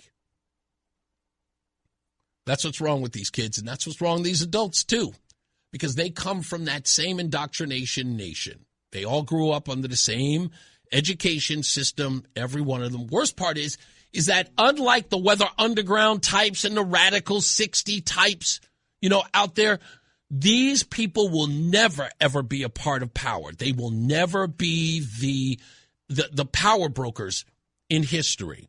They will never, ever. You want to know why? Because they're not smart enough. They're just not. They're not smart enough. They are not innovative enough. Alexandria Ocasio-Cortez, same exact. You know that woman is the dumbest person on earth. That's why becoming a congresswoman, that's the ceiling for that woman. That's it. If she becomes a senator in New York, that's a likelihood, but nothing better than that. I mean, if Alexandria Ocasio-Cortez ever thinks about becoming the president of the United States, I hope she fails miserably, and so should you. But I'm not worried about any of these kids. All of you kids that are running out there doing all these protests and stuff, leaving your school to go combat ICE that isn't raiding your neighborhoods. ICE is still operating here in Connecticut. You haven't stopped one of them.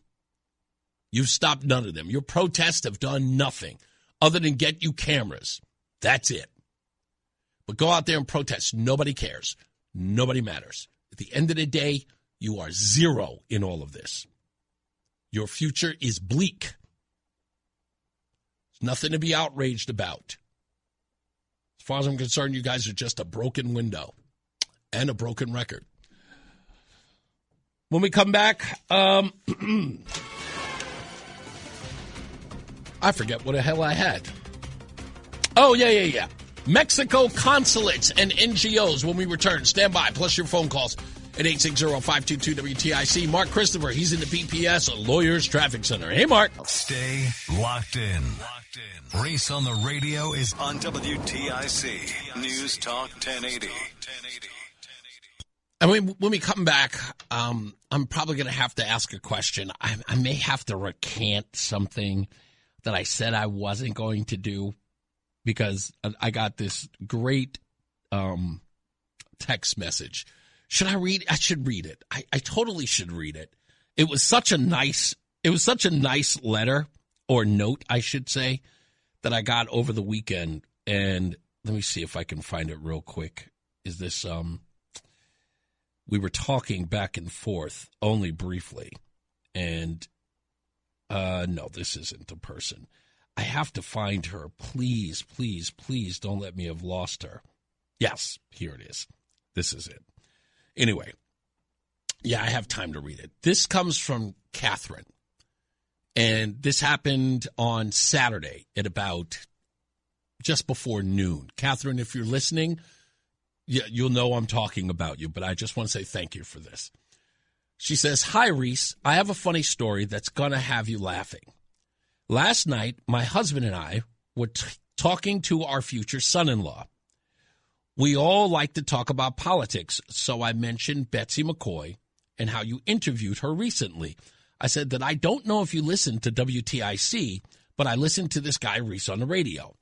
Our future son-in-law, Chris, gets excited and points to me, and he goes, I listen to him too. He proceeds to say, he does this segment called Negro Nonsense, to which I replied, yeah, I like that. And I said, you know he's black, correct? I thought he was going to fall off the couch because he had no idea. Roland, you love that. That's one of our favorite things that you and I kind of laugh at. The people, I know, right? I remind people every day. Well, apparently Chris didn't know. And he said, I thought he was going to fall off the couch because he had no idea. Anyway, I thought I would share that with you because we got a kick out of the whole conversation. She says she works at third shift, so sometimes it's hard to listen. So hopefully, if she's not listening live, maybe she is listening live because she doesn't have to work. I hope that the snowstorm has allowed her to stay home. But I wanted to say that because of that, Catherine, you mentioning it and you guys having such a laugh about it, I kept saying to myself, okay, if people really like it, it's really hard not to bring it back. Roland, if you had to if you had to. I know it's not one of your favorite bits that I do, but I know a lot of people who like it. I happen to love it. What do you think, if you were to say? No? If I were to say whether or not to bring it back? Come on.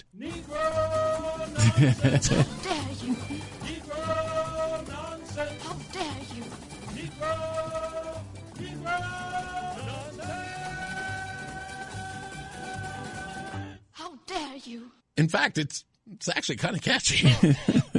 Look at that. Now you didn't conjure yourself. Apparently I have. Well, there's a reason why. I never had an issue with it. No, you like? Okay, good. The reason why is because apparently, there's a new Black Panther Party, right? We featured them here the other day. Won't no ICE agent ever run up on me. I put a hole in their chest the size of a window. Well, they have another video out. They were on the streets holding weapons, talking about they are the new Black Panther Party. Well, a new video has emerged, and for some odd reason, they are pulling back. But we'll play that in a little bit. Oh, yeah, it's great. So when we come back, we'll tell you what it's all about when we return. Stand by. Mark Christopher, he's getting you home. He's in the BPS Lawyers Traffic Center. The NAACP calls him, whoa, I don't think I'm allowed to read this. It's Reese on the radio. Let's just say some people are not fans. On News Talk 1080, WTIC. Oh, anyway, I totally forgot that was playing in the background.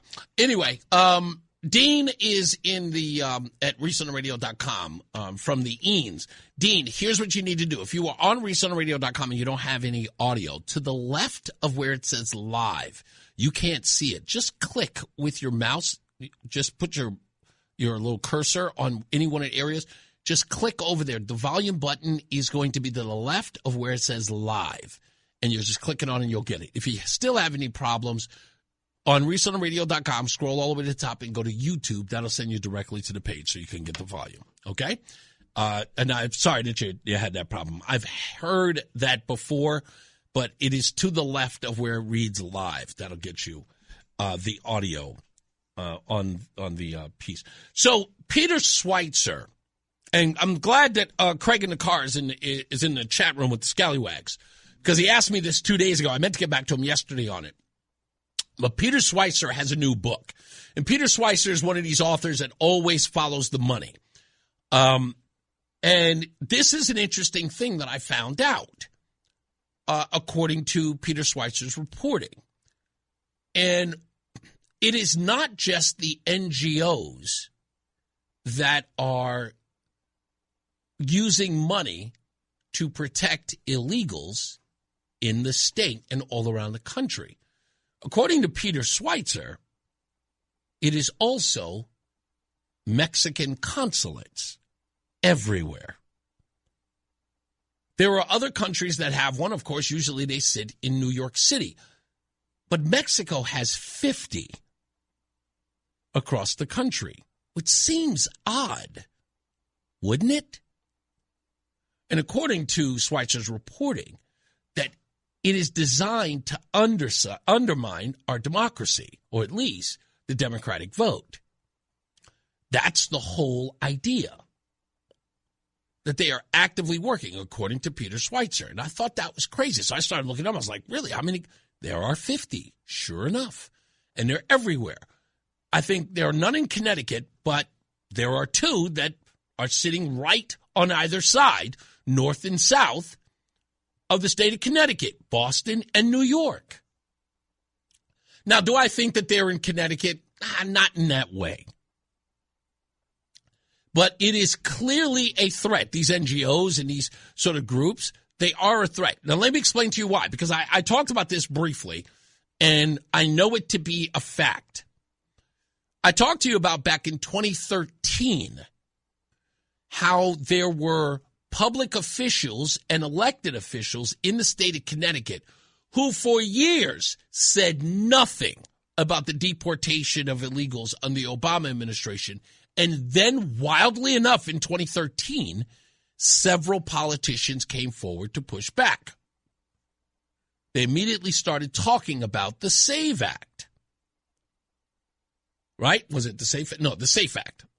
They immediately started talking about legislation not to cooperate with the federal government because the Obama administration had access to courtroom data, fingerprint data.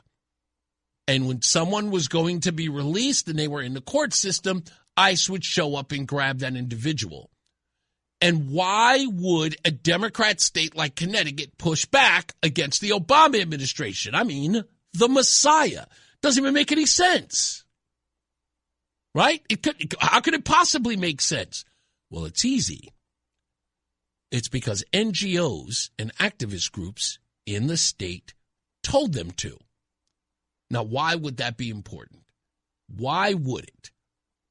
That they, again, defying President Obama, pushing back on his agenda to deport and acquiesce the NGOs? The answer is obvious. Money. That's all it is. Obama's definitely, his administration is going to funnel those places with money. And the NGOs have to have some place to give that money to.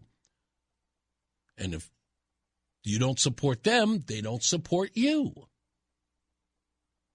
That's the reason why they push back. I'm sure Obama understood.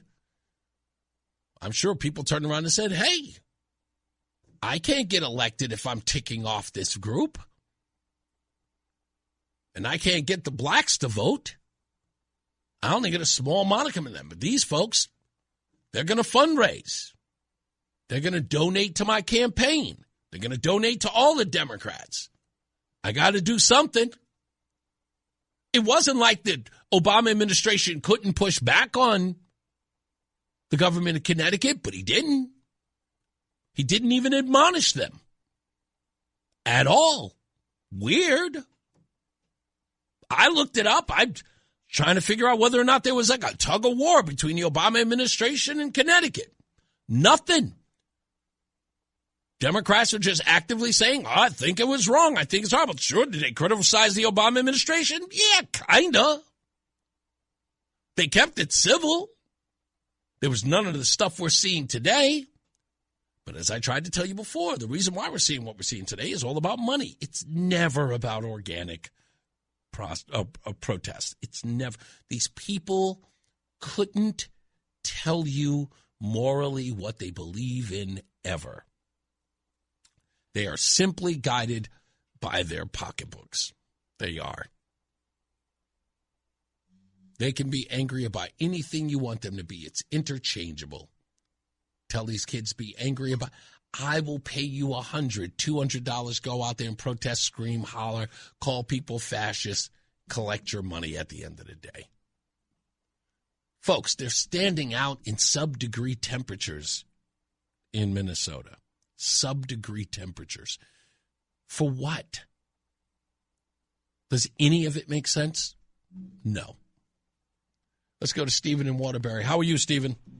Yo, boss man, let me see if I got this right. You are trying to tell me you're black?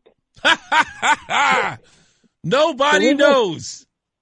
I had you pegged for Chinese and Jewish, and you always talk about that. Wait a minute, you had me what? You had me painted as Chinese or Jewish? Both.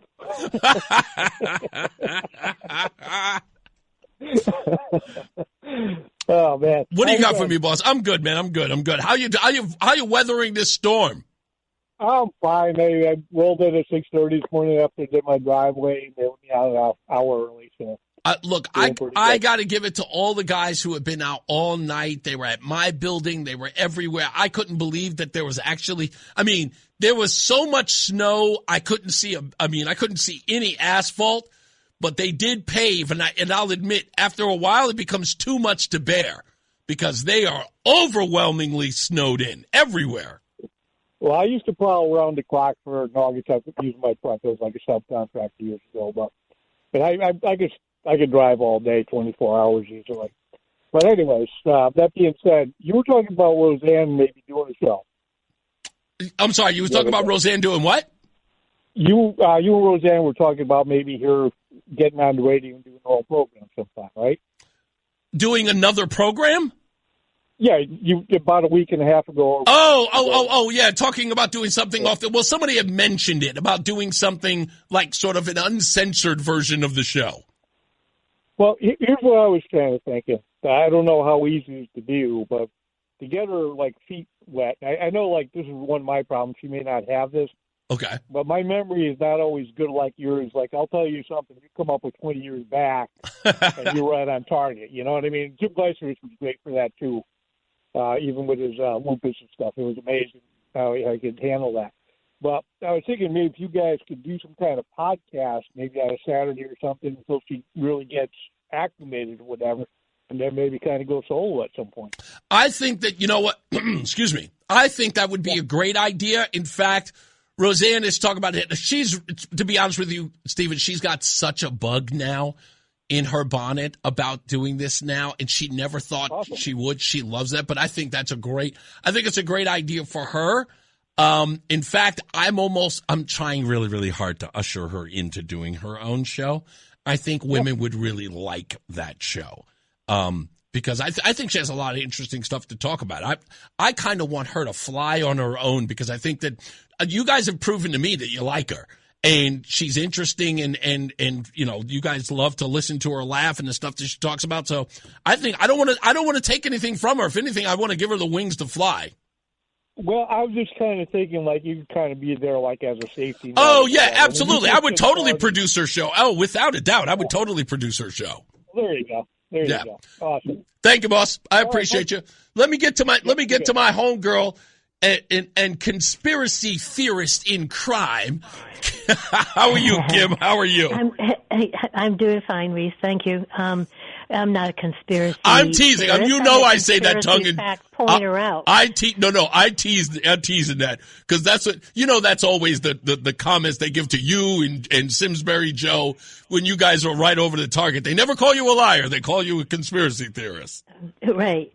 So since I will remind people of facts, since 2009, I have been calling this station 4, maybe 3, I don't remember exactly, hosts of programs of this time slot, and telling them what they needed to know. And I didn't expect them to go and do the hard work that I did. The first book that pointed out all this stuff to me was The Shadow Party, how Hillary Clinton and George Soros were going to take down America. That's a shadow party. People can get it, and they can verify everything I've ever said.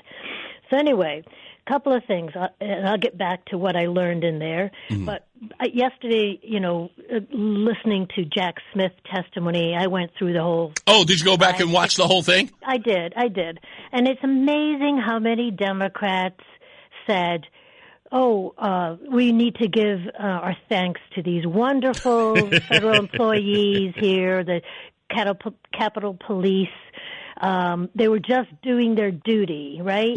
But they don't have that same belief for the ICE people. Interesting. And getting beat up at the same time. Interesting. Meanwhile, when I look back at January 6th, they were doing their duty was beating up women like Victoria White. That's right. Guys don't know about them. One guard was hitting Victoria White in the head with those batons. Caught on video. Another one's right in back of her, beating the back of her head. So when she got hit, she went back and forth, and that was in the tunnel. There was at least 3 or 4 women either were killed or were badly beaten up. And their duty, I guess, involved setting off those flash bombs or whatever, got the crowd going and hitting people with rubber bullets. So that's their duty. But we were peaceful protesters who were attacked. Okay. Yeah. All right. So that was their duty. So now we have all the Somali fraud, all taxpayer money being taken there, all kinds of money taken there. And amazingly, there happens to be protests now where these people are showing up and causing problems. And the ICE people are still trying to do their duty, but their duty means, I guess, getting beat up by these fraudsters. Right. Okay. So anyway, that's what came out of the Jack Smith testimony. Indeed. And amazing how his memory was good when he wanted to tell you how bad Trump was and Trump people, but he couldn't remember anything like getting sworn in, when he got sworn in. Was that wild? Was that wild? That was for me, that was probably the most wildest exchange I've ever heard. Yeah, and meanwhile, he's doing his duty, which was he wasn't even authorized or voted in or authorized by the Senate. Mm-hmm. And he was doing all of whatever he wanted to do. Sure. So anyway, so some things, what you get out of the book, The Shadow Party, is words that mean something.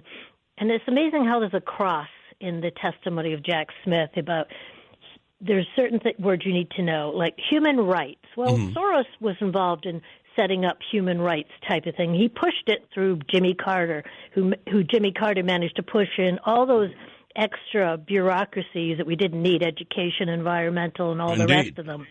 Okay.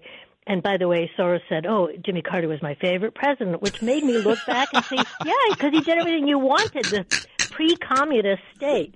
So the words like integrity unit, well, the public integrity unit was where Jack Smith started to get some work done. Okay. Was that his earlier work in the integrity? Oh, I didn't know that. He worked with Lois Lerner. Oh, that's right. Like take away Second Amendment rights versus via special tax treatment. Damn. And all the things. But one thing you're learning about that book is the fact, and it's the most boring part of it, is how much work George Soros got put through by people like not Lindsey Graham, but his cohort there, George McCain. John McCain, yes, okay. yes. He got things through there. There was like the 401cs and all those weird groups, all that special tax treatment. So you see in Somalia and you see in the Somali city of Minneapolis how we are funding. It's a perfect, and I've said this before, it's a perfect business plan, right? Business plot. You have the taxpayers of the United States funding your revolution to take down America. And Minneapolis shows you that's how it's being done. This is why the big fight back is there, because and they give it back to the Democrat Party. That's exactly right. If they're not giving it back sending it back to Mogadishu, that's like it's always been a slush fund, even since the days of the stimulus package of 2009. It's always a slush fund. And two other words you need to know. Organic is George Soros' favorite word. I didn't get that out of the Shadow Party. I got to see all the things he was doing against Russia. Anybody who fights back wants to keep their national assets. There's a fight back. Yeah. He controls media and politicians. Lastly, Kim, if you don't know what Op-Poor is, you need to know what Op-Poor is, because this is exactly how you fracture America. Op-Poor is how they fractured other countries. Thank you, Kim. I got to take a break. Mark Christopher, he's at the BPS Lawyers Traffic Center. Hey, Mark.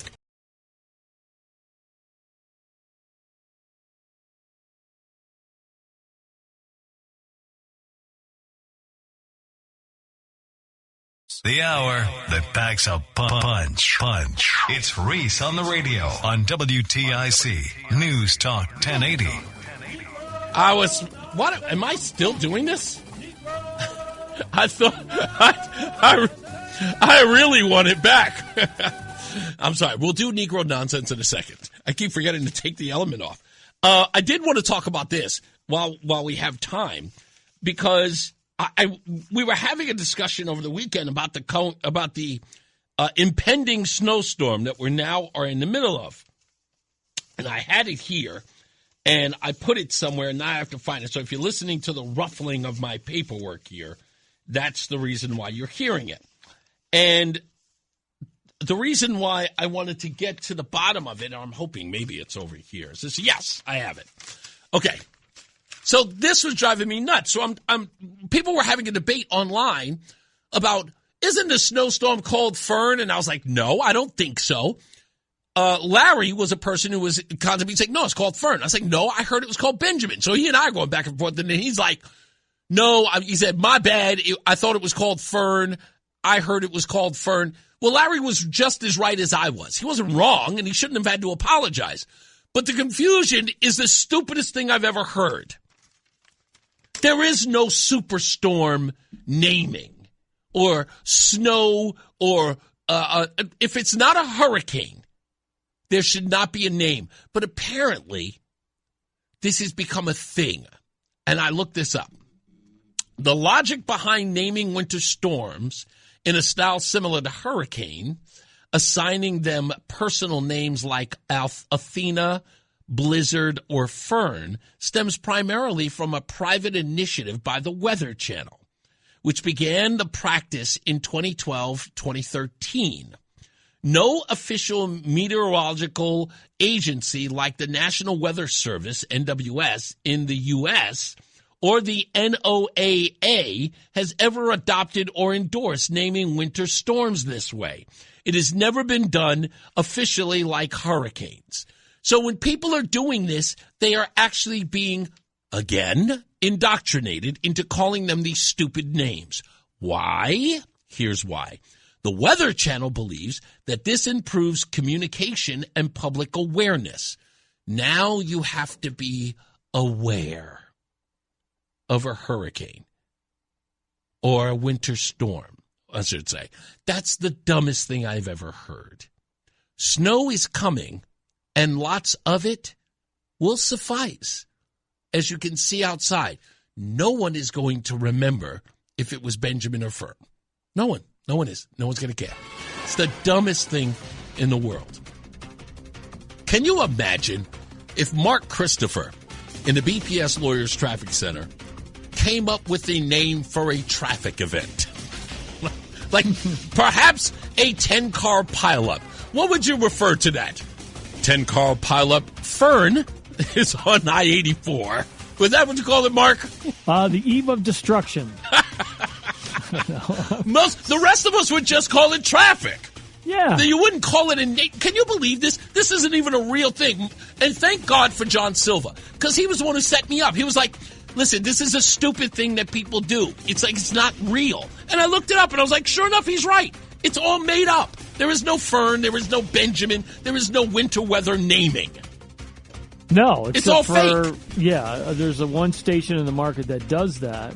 But yeah. It turns out that they started it and the Weather Channel glommed on. Right. I think they started it back when Hilton Catterley was here. Maybe John would remember. Okay. But Hilton Catterley, his big line, well, we're going to have a real gullywumper coming through. That was his big thing. We're going to have a big old gullywumper coming through. So and then they decided to start calling them names. It was Gullywumper, the first storm they named? I don't know, but that's what when you knew when Hilton Catterley said it was a Gullywumper, you knew you better it was going to be bad. Yeah, it's going to brace for a big storm. So maybe John will remember. It's Reese on the radio on News Talk 1080 WTIC. Now, speaking of this winter weather, I will admit I looked out today. I've been in my apartment for 48 hours. I went outside for nothing. Nada. Did not go to the store. As soon as it started snowing, I sat, looked out my window, said, yep, looks pretty bad out there, and I went nowhere. The first I saw of the snow was this morning, roughly about 10:30, when I tried driving into the station. And I get here, and it is everywhere. It's just white. And I keep saying to myself, damn, I got to come down a hill. I know that I'm a front-wheel drive. I'm going to slip a little bit. Sure enough, I did. Slipped a little bit. Nothing bad, but, you get a little indicator on your car. If you got anything that's remotely like 2018 or newer. You got to go around that hill. Yeah, when in inclement weather, I know. You got to go around that hill. I know. There's another way that you can go, that I'm probably going to go when I go home. But doing all of that as I'm coming in, I'm saying to myself, thinking about it. And I looked at my fridge because Roseanne called me and she says, do you have enough food? And I went, yeah.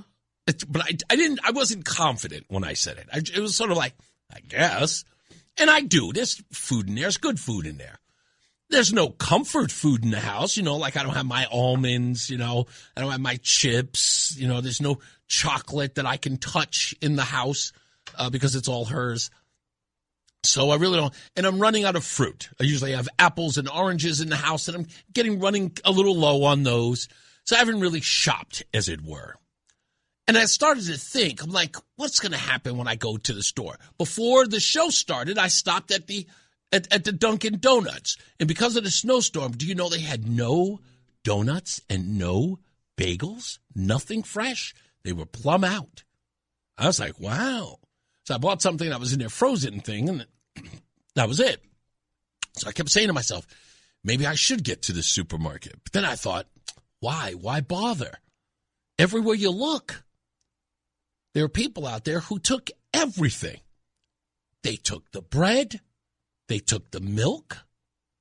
They took the chips. They took everything. Oh, and they took the toilet paper. Paper towels, too. And I got to tell you, I don't know who you are or where you come from, but you know who you are. If you're that person, I got to tell you, no one likes you. No one likes you.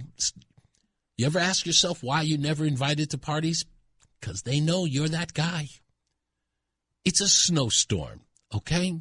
I know that you're always led to believe that it's the coming Armageddon. You know, you guys have got, like, what would you do if a meteor was hurling to Earth? Would you guys run and get toilet paper? In the event that you poop yourselves? That it sounds ridiculous, but you got to stop with that. There were lines outside the grocery stores. Lines. Outside the grocery store. People waiting in line to get essentials. Do you not shop regularly? And how long do you think you're going to be snowed in? Now, for me, when I see this, it's like there are two things that run through my mind when I see this. Your faith in humanity is zilch, or your faith in government is greater, or least. And that's what I think it is. I think that you grab all of those goodies to go into your house because you believe that your government is so inept, they're going to leave you there. And you just need that toilet paper and those Doritos and all the milk and all the bread just in case. Just in case you don't make it out alive. It's never going to happen. You are never going to starve to death in a snowstorm, at least not around here. You're going to be fine. Will you people please stop doing it? Just stop. You should have bread in your house, by the way. Who are these people who don't buy bread when they go? How often do you go grocery shopping, Roland? Every week. Okay, so you go once a week. Once a week, yeah. Most of the time once a week. Sometimes every week and a half. Do you know that was a foreign thing to me, going grocery shopping once a week? Because I'm a kid from welfare. We went once a month. We had to buy all of our groceries at the beginning of the month, and then the last. When I found out that people go to the grocery store once a week, I thought that was the most weird thing I ever heard. I was like, really? But now it makes more sense and no sense at the same time. If you do go, if regular people go to the grocery store once a week, how is it that they don't have bread and milk? Because that would be that probably caught in between that stuff is ending and they trying to make sure they got enough for the weekend. Oh, so you think that, do people really believe that they're going to be snowed in for a week? Well, I could tell you this. I think it was about 4 or 5 years ago, we had a real bad storm, but the problem was they were coming like every 3 days.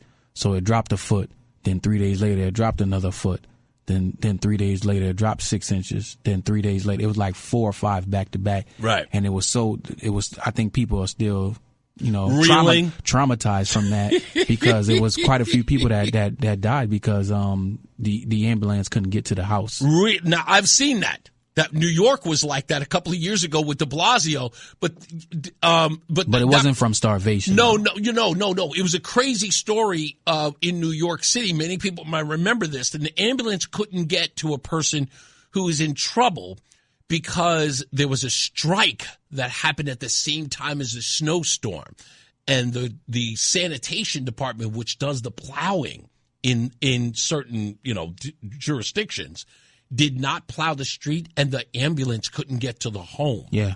And because they couldn't get there, that patient died. Mm-hmm. So, yeah, I totally get that. But come on. I don't, at first I thought it was, not scammers, bootleggers. Go and buy a bunch of stuff. So did I. And then, so they could sell it, in a hood or whatever for a low, and make some money off of a supply and demand type situation. But then I was like, nah, it can't be that. It's just, every time there's a storm, we go to the store and everything is wiped. You're never going to get through 6 gallons of milk in enough time that 1 gallon is not going to, or maybe even 2 won't be spoiled. Yeah, you can get 2. Maybe 2, but you can't be buying 6 gallons. There are people out there buying 6 gallons. I know. It's insanity. I'm like, how many people do you have in your house? Are you feeding an army? Maybe they're freezing them. I don't know. But they do. We order. Sometimes we order Walmart online, and you just gotta go pick. You gotta drive by and pick it up. Yeah, drive by. But if you could get to Walmart, they was all sold out. Oh, really? Yeah, they kept pushing it back 2 hours. Oh, give us another 2 hours to be ready. Give us another till the next day. So we just said forget it. We did an Instacart once that we waited 7 hours for. Yeah, that doesn't make any sense. I couldn't understand it. I was like, what is going on? I'm saying to Roseanne, I'm like, that food isn't here yet. And she's like, nope. I'm like, what is going on? Yep. I'm like, yep. And it finally came. Like, she ordered roughly about 1 o'clock. I think we got our food at about 8, 9 o'clock. Because we do that for Sam's. We Do you? We order because it's so easy. You just go on the app. You're a Sam's Club guy? Yeah. I personally like to go in. Okay, but that being said, have you ever been to Costco's or BJ's? Yeah, I've been to all of them. Okay, so you've been to all of them, yeah. And I'm assuming you still chose Sam's because it's better. I wouldn't say I don't think I chose it because it was better. I think I chose it because they had a couple things there that I liked that BJ's and Costco's they didn't have. I think that was the difference. Okay, because I've never been a Sam's Club guy. I've done Costco and I've done BJ's. I cannot tell you which one is better. I know Costco. The only reason why I know Costco is more popular, but BJ's I've known since I was a kid. Yeah, and I might go to BJ's just because it's closer. Yeah, but I have to check their. Do you have a membership at all three? No. Oh, okay. I just have one at Sam's. At Sam's, I would love to go to Sam's. I'm trying to figure out which one is better. I like Sam's. You do? Okay, I'm gonna go. But where are you at? You in Farmington? Yeah. Costco's closer. Yeah, Costco's. Where's the nearest Costco's? I want to say because I know the one in Manchester, but I'm not sure. No, we didn't go there. I know we didn't go to. There's a Sam's out there too. Yeah, you know what it is? I've never really been in a Sam's before. I've only gone in to buy. I think I had a customer who picked up some furniture from Sam's, but I've never really shopped there. So I honestly want to go and sort of like window shop and see if it's any different from the others. Roseanne does Costco. I was a BJ's guy. I had BJ's for years. Okay, yeah. So Sam's is the only one I don't know. So I don't know. Somebody's got to tell me. Just at least check it out one time. Yeah, exactly. Like that's exactly what I want to do. I want to check it out to see whether or not it's actually worth checking out at all. What's name says box milk is stable for a year. Box milk at Dollar Tree. Box milk? What the heck is box milk? Is it like evaporated milk or is that powdered milk? Oh, you know what? Thank you. Another Mike from Bristol says Costco is near the West Farms Mall. That's the one I went to recently. That was the one I went to. Yeah, I'm actually going to, I'm going to go. Aldi, I'm not feeling Aldi in the sense of, excuse me. I don't understand how the Aldi's operates. Nothing against it. It is very inexpensive, and I will go there. Like, I go there. In fact, it's very close to my apartment. So I will go there because it's convenient, and it's not like I have anything against them. They got some name brand stuff. I do not like the meats from Aldi's. Really? Yeah. Okay. All right. So Roseanne's not a fan of theirs either. I won't get any meats from there. Okay. But, I'll get like chips and different snacks and. Okay. Even like the fruit, sometimes you got to really check it because it's not the produce is not the high quality. Picket of litter. Yeah. I mean, sometimes you get a good bunch of stuff, but you have to really look through it. Yeah, I'm gonna I will honestly tell you that I will. Yeah, I'm a little particular when it comes to because I love grapes. Mm-hmm. So I'm particular when I go to where I go to get those. Exactly. Roseanne's very particular about where she gets her meats from. That's a big deal to her. She will go through.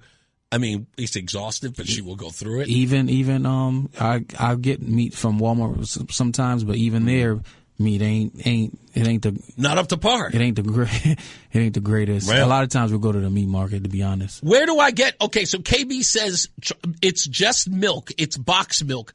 Where do I get powder? Right? No, he's saying that it's actual milk. I don't know if that's a guy or a girl. I apologize if I'm misgendering you. It says, it's at the Dollar Tree. I don't know if I'm allowed to go there. Roseanne gets on my case about what.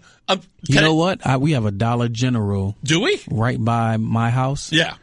And because of where it's located, because everything I'm like kind of off the highway deep into the thick of the thick. Yeah. So they have everything you need there where they wouldn't have at a normal Dollar General. So it's like a Walmart. It's like going into the Walmart and they got everything in there. I will say that there is a Dollar Tree is where I'll go, but the reason why I say that I'm not really allowed to go there is because every time I go, I pick up a pair of $2 sunglasses. Just to say it's not $1? It's $2 because it's I love Aviator sunglasses. Yep. And so they always have them there, so I always pick up them. In my car right now, there are about 6 pairs. Do you wear them all? Wear them all the time. Oh, okay. I wear them all the time. And I have them everywhere so I can always find a pair. So they show up because we'll be out and there'll be a lot of sun and there'll be one inside the dash, inside the glove compartment, inside the above compartment. I've got 2 in the above compartment sitting there right now. And she goes, "What do you need to stop buying those cheap glasses?" I'm like, they're always there. They're always there. Yeah, you don't have to worry about taking care of. Like my glasses, I got the Prime. The Prime shades, and they were $90. Damn! And now I make sure I keep them in a little soft case. I clean them off because I spent $90 on them, so I'm not gonna. Listen to me. Save yourself the trouble. Go down to the dollar store and get yourself get a $2 pair of glasses. $1.48. Do they work the same or? Oh yeah, absolutely. Does the quality of blocking the sun the same? Well, you may get a UV ray now and again, but they look stylish. I'm just okay. I give it to a $1.48 sunglasses, the Aviator glasses. My prescriptions are Aviator glasses. There you go. So there you go. Yeah, That's absolutely right. Let's get a check of weather and traffic. It's a little dim out there, so you don't need any $1.48 sunglasses. Mark Christopher is in the BPS Lawyers Traffic Center. Hey, Mark. Okay, now for some reason I can't find this on Messenger right now, but one of our listeners, he texted me on Facebook Messenger, and I appreciate the text, and I don't know why I can't find it now. But anyways, he said the origin of naming storms goes back to the Travelers Weather Service. Now, really? From Travelers Weather Service was owned by Travelers, of course, WTIC AM and FM. Right. Channel 3, all, and then the radio stations were sold and the TV stations were sold from Travelers in 1974, but the Travelers Weather Service continued on. But anyways, that started, I believe, in the winter of 1971-72, and Channel 3 just kept it going. Okay. So naming storms started here in Hartford at Travelers Weather, and I believe the Weather Channel picked up on it.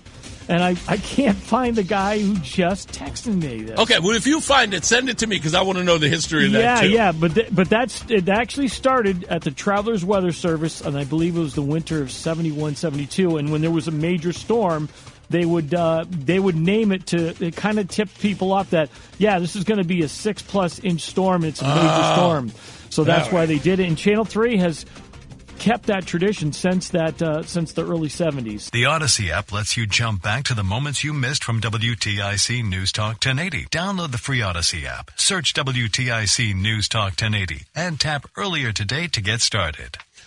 Couple of comments coming into the chat room because apparently this big box store is a big deal to a lot of people. Another Mike from Bristol says that Sam's is like Costco but owned by Walmart. I did know that. I don't know why I forgot about that. That's an interesting point. He says, at least the last time I was at Sam's, which was a long time ago before I got my Costco membership. So apparently he made a choice. Costco was his. KB says that the milk is not crap. It's a good staple to have in the pantry.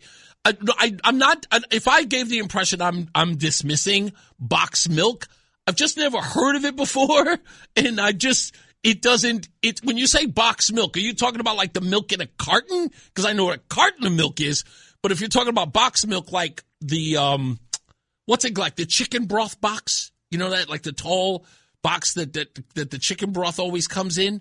That, if you're talking about that, I've never seen that before. And it seems weird. It just does. What was the other thing? Lori says that there's a meme of a guy, Lori Maz, by the way. Lori Maz says, there's a meme of a guy panicking about going to the grocery store, getting the bread and the milk. Yeah, he's been doing that at least that video is years old. He's the Giants guy screaming and hollering about everything. I don't understand why people panic and buy that stuff. I don't even want to be in the store with them.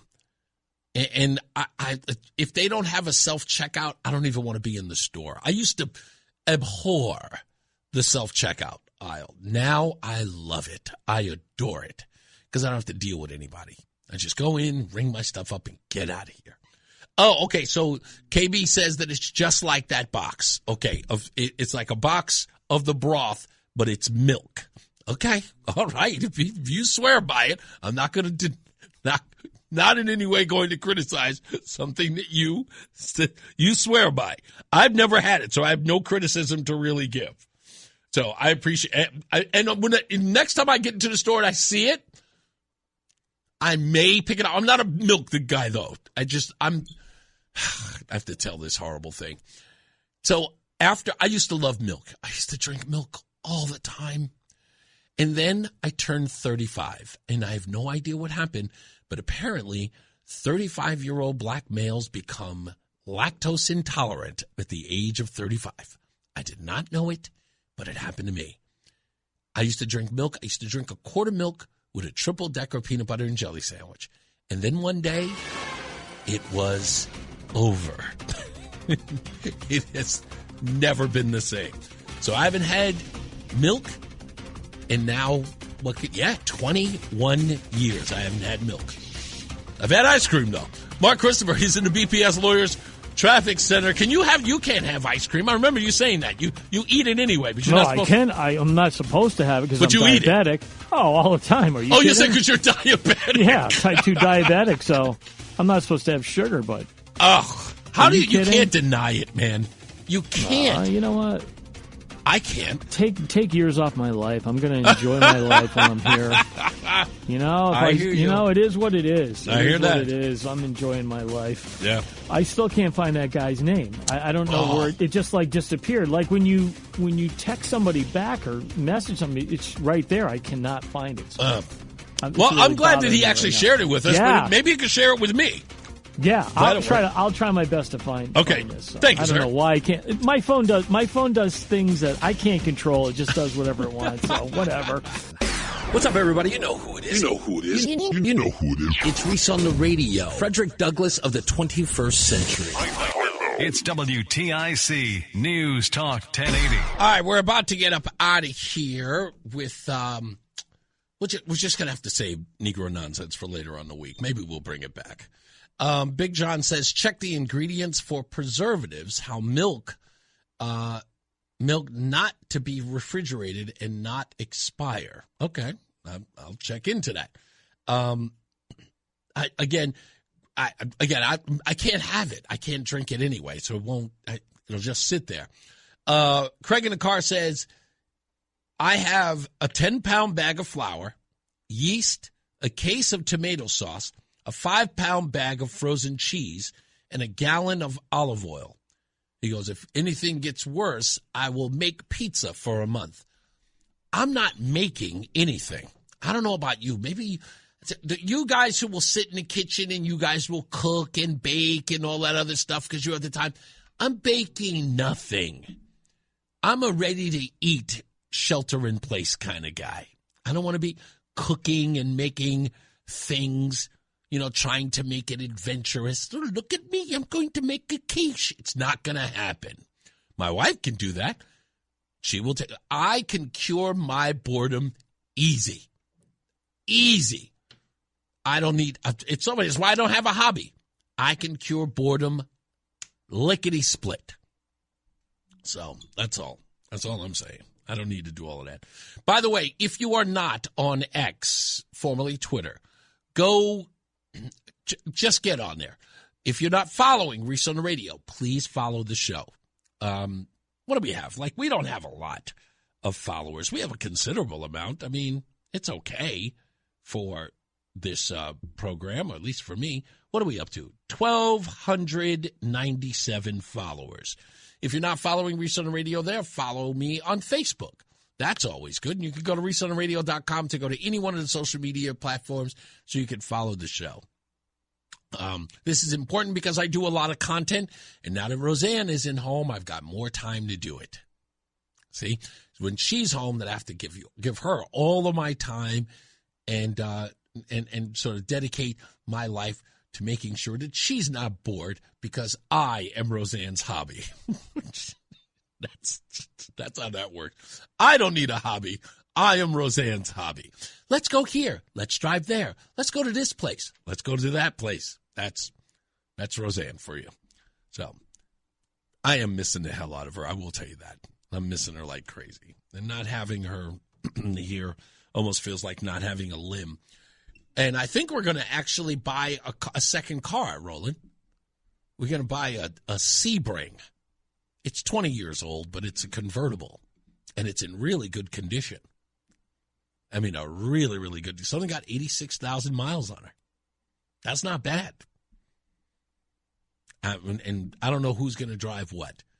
So I think Roseanne is probably going to drive the Sebring because it's got a convertible. Probably. That's probably what she's going to drive.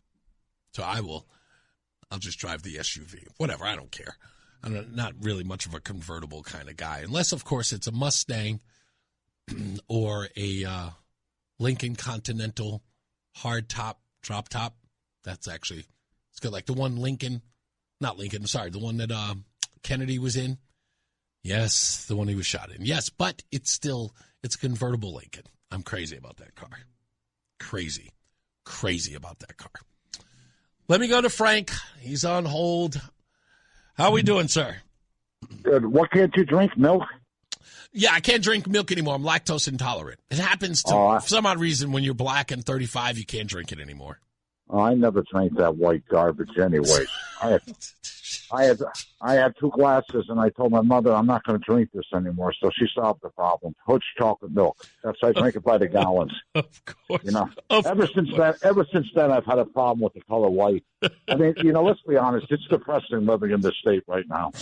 I mean, I don't know why. Because it's covered in white. Oh man! I mean, I don't know what's whiter. That snow that came down last night or the women. Where is the queen? Oh, will you stop it? You're kidding me. Anyway, what did you listen? In the old days. Go ahead. No, I was going to say you are in Woodbridge. Okay. Oh, what? How bad did you guys get hit? I don't know, a foot or more. But this town is 99.87% white. Yeah, I know. How much snow did you get? What'd you get? You get a foot and a half? Yeah, we got over a foot. I don't shovel it anymore. I have people doing that. Of course you did. Who did you pay to shovel the snow? Did you get some kids who came by and said, "Hey, Frank, yeah, they did. Of course they did. I gave them a few bucks because I'm not going out. I'm not a fool. How much are you going to pay? How much did you pay a kid to shovel outside? I gave $25 each. Really? They went out there. Yeah, they went out there. I told them do a good job. I'm not going to call you cheap, but I would have gone $50 apiece. Well, they weren't out there that long. They didn't have to do the driveway. All they had to do was the walk. Oh, just the walk? Yeah, and then in the front and back, and clear out the mailbox so the mailman could get in there. Oh. You're talking about places to go shopping. Yeah, today we have a lot of choices. We have a lot. Right, but in the old days, you didn't have choices, and this is what Leroy's upset about. apparently, you were the only choice. You were fleecing. You were fleecing the kid, the brothers out of groceries. No. They were breaking my stone strength. What happened to the other stores? Well, they had bad luck. What do you mean bad luck? Well, they couldn't get supplies, and one had a fire. I mean, that's the way it goes back there. They couldn't get it. Leroy's upset. But, to be honest, they really didn't pay. They might have paid 25 cents more on each item. Yeah, that's probably true. But the interesting part is the fact that you said the other places, for some odd reason, they fell into some bad luck. Yes, I can imagine. Let me tell you this before I go. You said that when they look at ICE, they look at Trump. Yeah. I'm going to tell you, many years ago, my father said, Frank, come with me. We got to go somewhere. I didn't know where we were going. Mm-hmm. It was a church. We walked in there. We were the first 2 people in there. 5 minutes later, some black people come in. 10 minutes later, the place was packed, Reese. Standing room only. I mean, there were so many black people there. It was unbelievable. There were more black people there than a Tarzan movie, to be honest. What the hell is that? Well, it's true. So we're done. We're done. I gotta go. I gotta go. I can't let that stand. What are you talking about? I heard the worst Tarzan joke the other day. Actually, it was this morning. It was the worst joke. I can't even say it on the air. It's just bad. Maybe I'll tell it somewhere privately.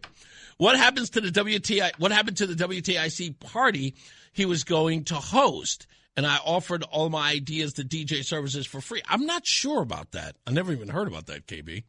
Anyway, I want to give a shout out to my good friend Dana out at Stadium 15 who's listening to the show. Dana and I are going to be doing some big things in the coming months. So can't wait to tell you folks all about that. So stand by for that. We're actually in the process, hopefully very soon. I want to say by springtime, maybe even sooner, we'll be able to do that as well. Tomorrow's program, we'll tell you more about SignalGate. As I just checked out, there are more names that are being dropped in SignalGate in Minnesota. We'll also follow up on whatever is going on with Minnesota as it pertains to the President of the United States and Tom Homan, who'll be out in Minnesota tonight, and find out how that fares. I'll be watching all of that stuff with you. Now, if I'm going to tell you anything that's important in all of this, folks, watch the news, do your regular, scouring of the stories, okay? But here is where we dissect them. Here is where we find out what's truly going on. Okay? So watch your news programs, but do not, and I mean this, do not take anything to heart. Okay? And just be a skeptic. That's all I'm going to tell you. Just think. When you hear it and it sounds weird to you, it's because it is. That's all I'm going to tell you. Do not make automotive decisions without consulting Craig in the car. Okay? I'll remember that. But it's a beater. The car's a beater. We're going to drive it around locally. Like, we're not going to go to, Mohegan Sun with it. It's to drive around local so Roseanne could go grocery shopping. That's all it's for. That's all it's for. We have to have a second car. Otherwise, she's going to sit in the house all day. She can't do that. Don't worry. We'll be fine. We'll be fine. Also, as I was saying, if you want to follow Reese on the Radio on social media, please go to reeseontheradio.com. That's REESE on the radio.com. So you can follow me on any one of the social media platforms that you like or the ones that you hang out in. You can go there and check out Reese on the Radio. I'm trying to post as much stuff as I possibly can as the stories happen, so you never miss a moment with Reese on the Radio. It's almost like I'm here 24 hours a day. Share some of your stories by going to our social media page on Facebook. People send me stories all day. Scotty O sends them. Todd O sends them. And, of course, a slew of others. White Mike sends me stories. Everybody's sending me something so that I'm totally abreast of what's happening all around the country, if not around the world. So you can be a part of that as well. Negro nonsense. Let me just say this as far as bringing it back. Now, I was giving it a rest because I thought that the way I was seeing a lot of people receive it, especially people within the African-American community, it was kind of hurting their feelings. And I felt bad. I have empathy, folks. Don't get me wrong. I do. I have empathy. But I realized in listening to people that it is a public service. We're going to be honest. It's not just funny, but it is informative. And in a lot of ways, it's important. It is. It's important. And if we're running away from the conversation of race, we're never going to be able to get through it. And I am a fearless person. At least that's what I like to be. So, in the spirit of doing what you folks want, I know you really, really do love it. So, I guess we'll just bring it back. Why not? Negro nonsense. How dare you? Negro nonsense. How dare you? Negro nonsense. How dare you? That's for you, Chris. Thank you. Dana says, you're the man. Free seltzer on him tomorrow. Thank you, sir. I appreciate it. It's the only thing I'll drink. I have to cut down on the tonic water, too much sugar. All right, folks, we are going to get up out of here. Please check all of the news today. And, of course, check me out on social media. Roland, safe travels. How long is your drive? Oh, you're staying at the hotel tonight? Okay, yeah. Well, good. All right, so Roland will be nearby. Scared the hell out of me today because I thought he was trapped in that snow. I also thought you overslept. That was another thing. How long was the drive to get in today? 50? Oh, my. 50 minutes. Gosh, what was... Goodness, I don't think I could drive that. I hate driving that long. What... Yeah, but I understand it, but I don't want to drive. That's the whole deal, and I won't let Roseanne do it. So we'll try to keep... Now, I know that there are some places where I'll drive that are 2 hours. We went to Tewksbury for Thanksgiving. I'll drive some places 2 hours, but I've got to listen to... My head's got to be someplace else. But you know what? I will tell you this. This is absolutely true. And I'm not saying it to brag on Roseanne, but it's true. We'll be driving, and it will be either slick outside or dark, or to be, inclement weather, whatever the case is. And you know what Roseanne does to me? She talks because she's nervous on the road. She is nervous about the conditions, so she will talk throughout the entire thing. And the entire ride, I've got to keep my eye on the road, and I've got to communicate with her. I have to entertain her to make sure she's calmed down. So the whole ride, I'm going, yep, absolutely. Yep, that's a good, yep, absolutely fun, hon. No, I totally understand that. Yep. And me, on the other hand, I'm trying to pay attention to the road while I'm paying attention to her because I have a tendency to tune her out. Oh, what's that? Oh. I have to tranquilize my wife? I have to B.A. Baracus her before we get out of there like a little A-team? As I always say, radio is free, so we thank you for paying attention. Remember to keep JC in your hearts and in your minds. Sean Patrick, we love you and we miss you. Remember that panic is not planning, so plan your work and work your plan. Me, I'm Reese on the radio. You have a good night, a pleasant tomorrow, and we'll see you back here at 2 p.m. Mark Christopher, he's still getting you home.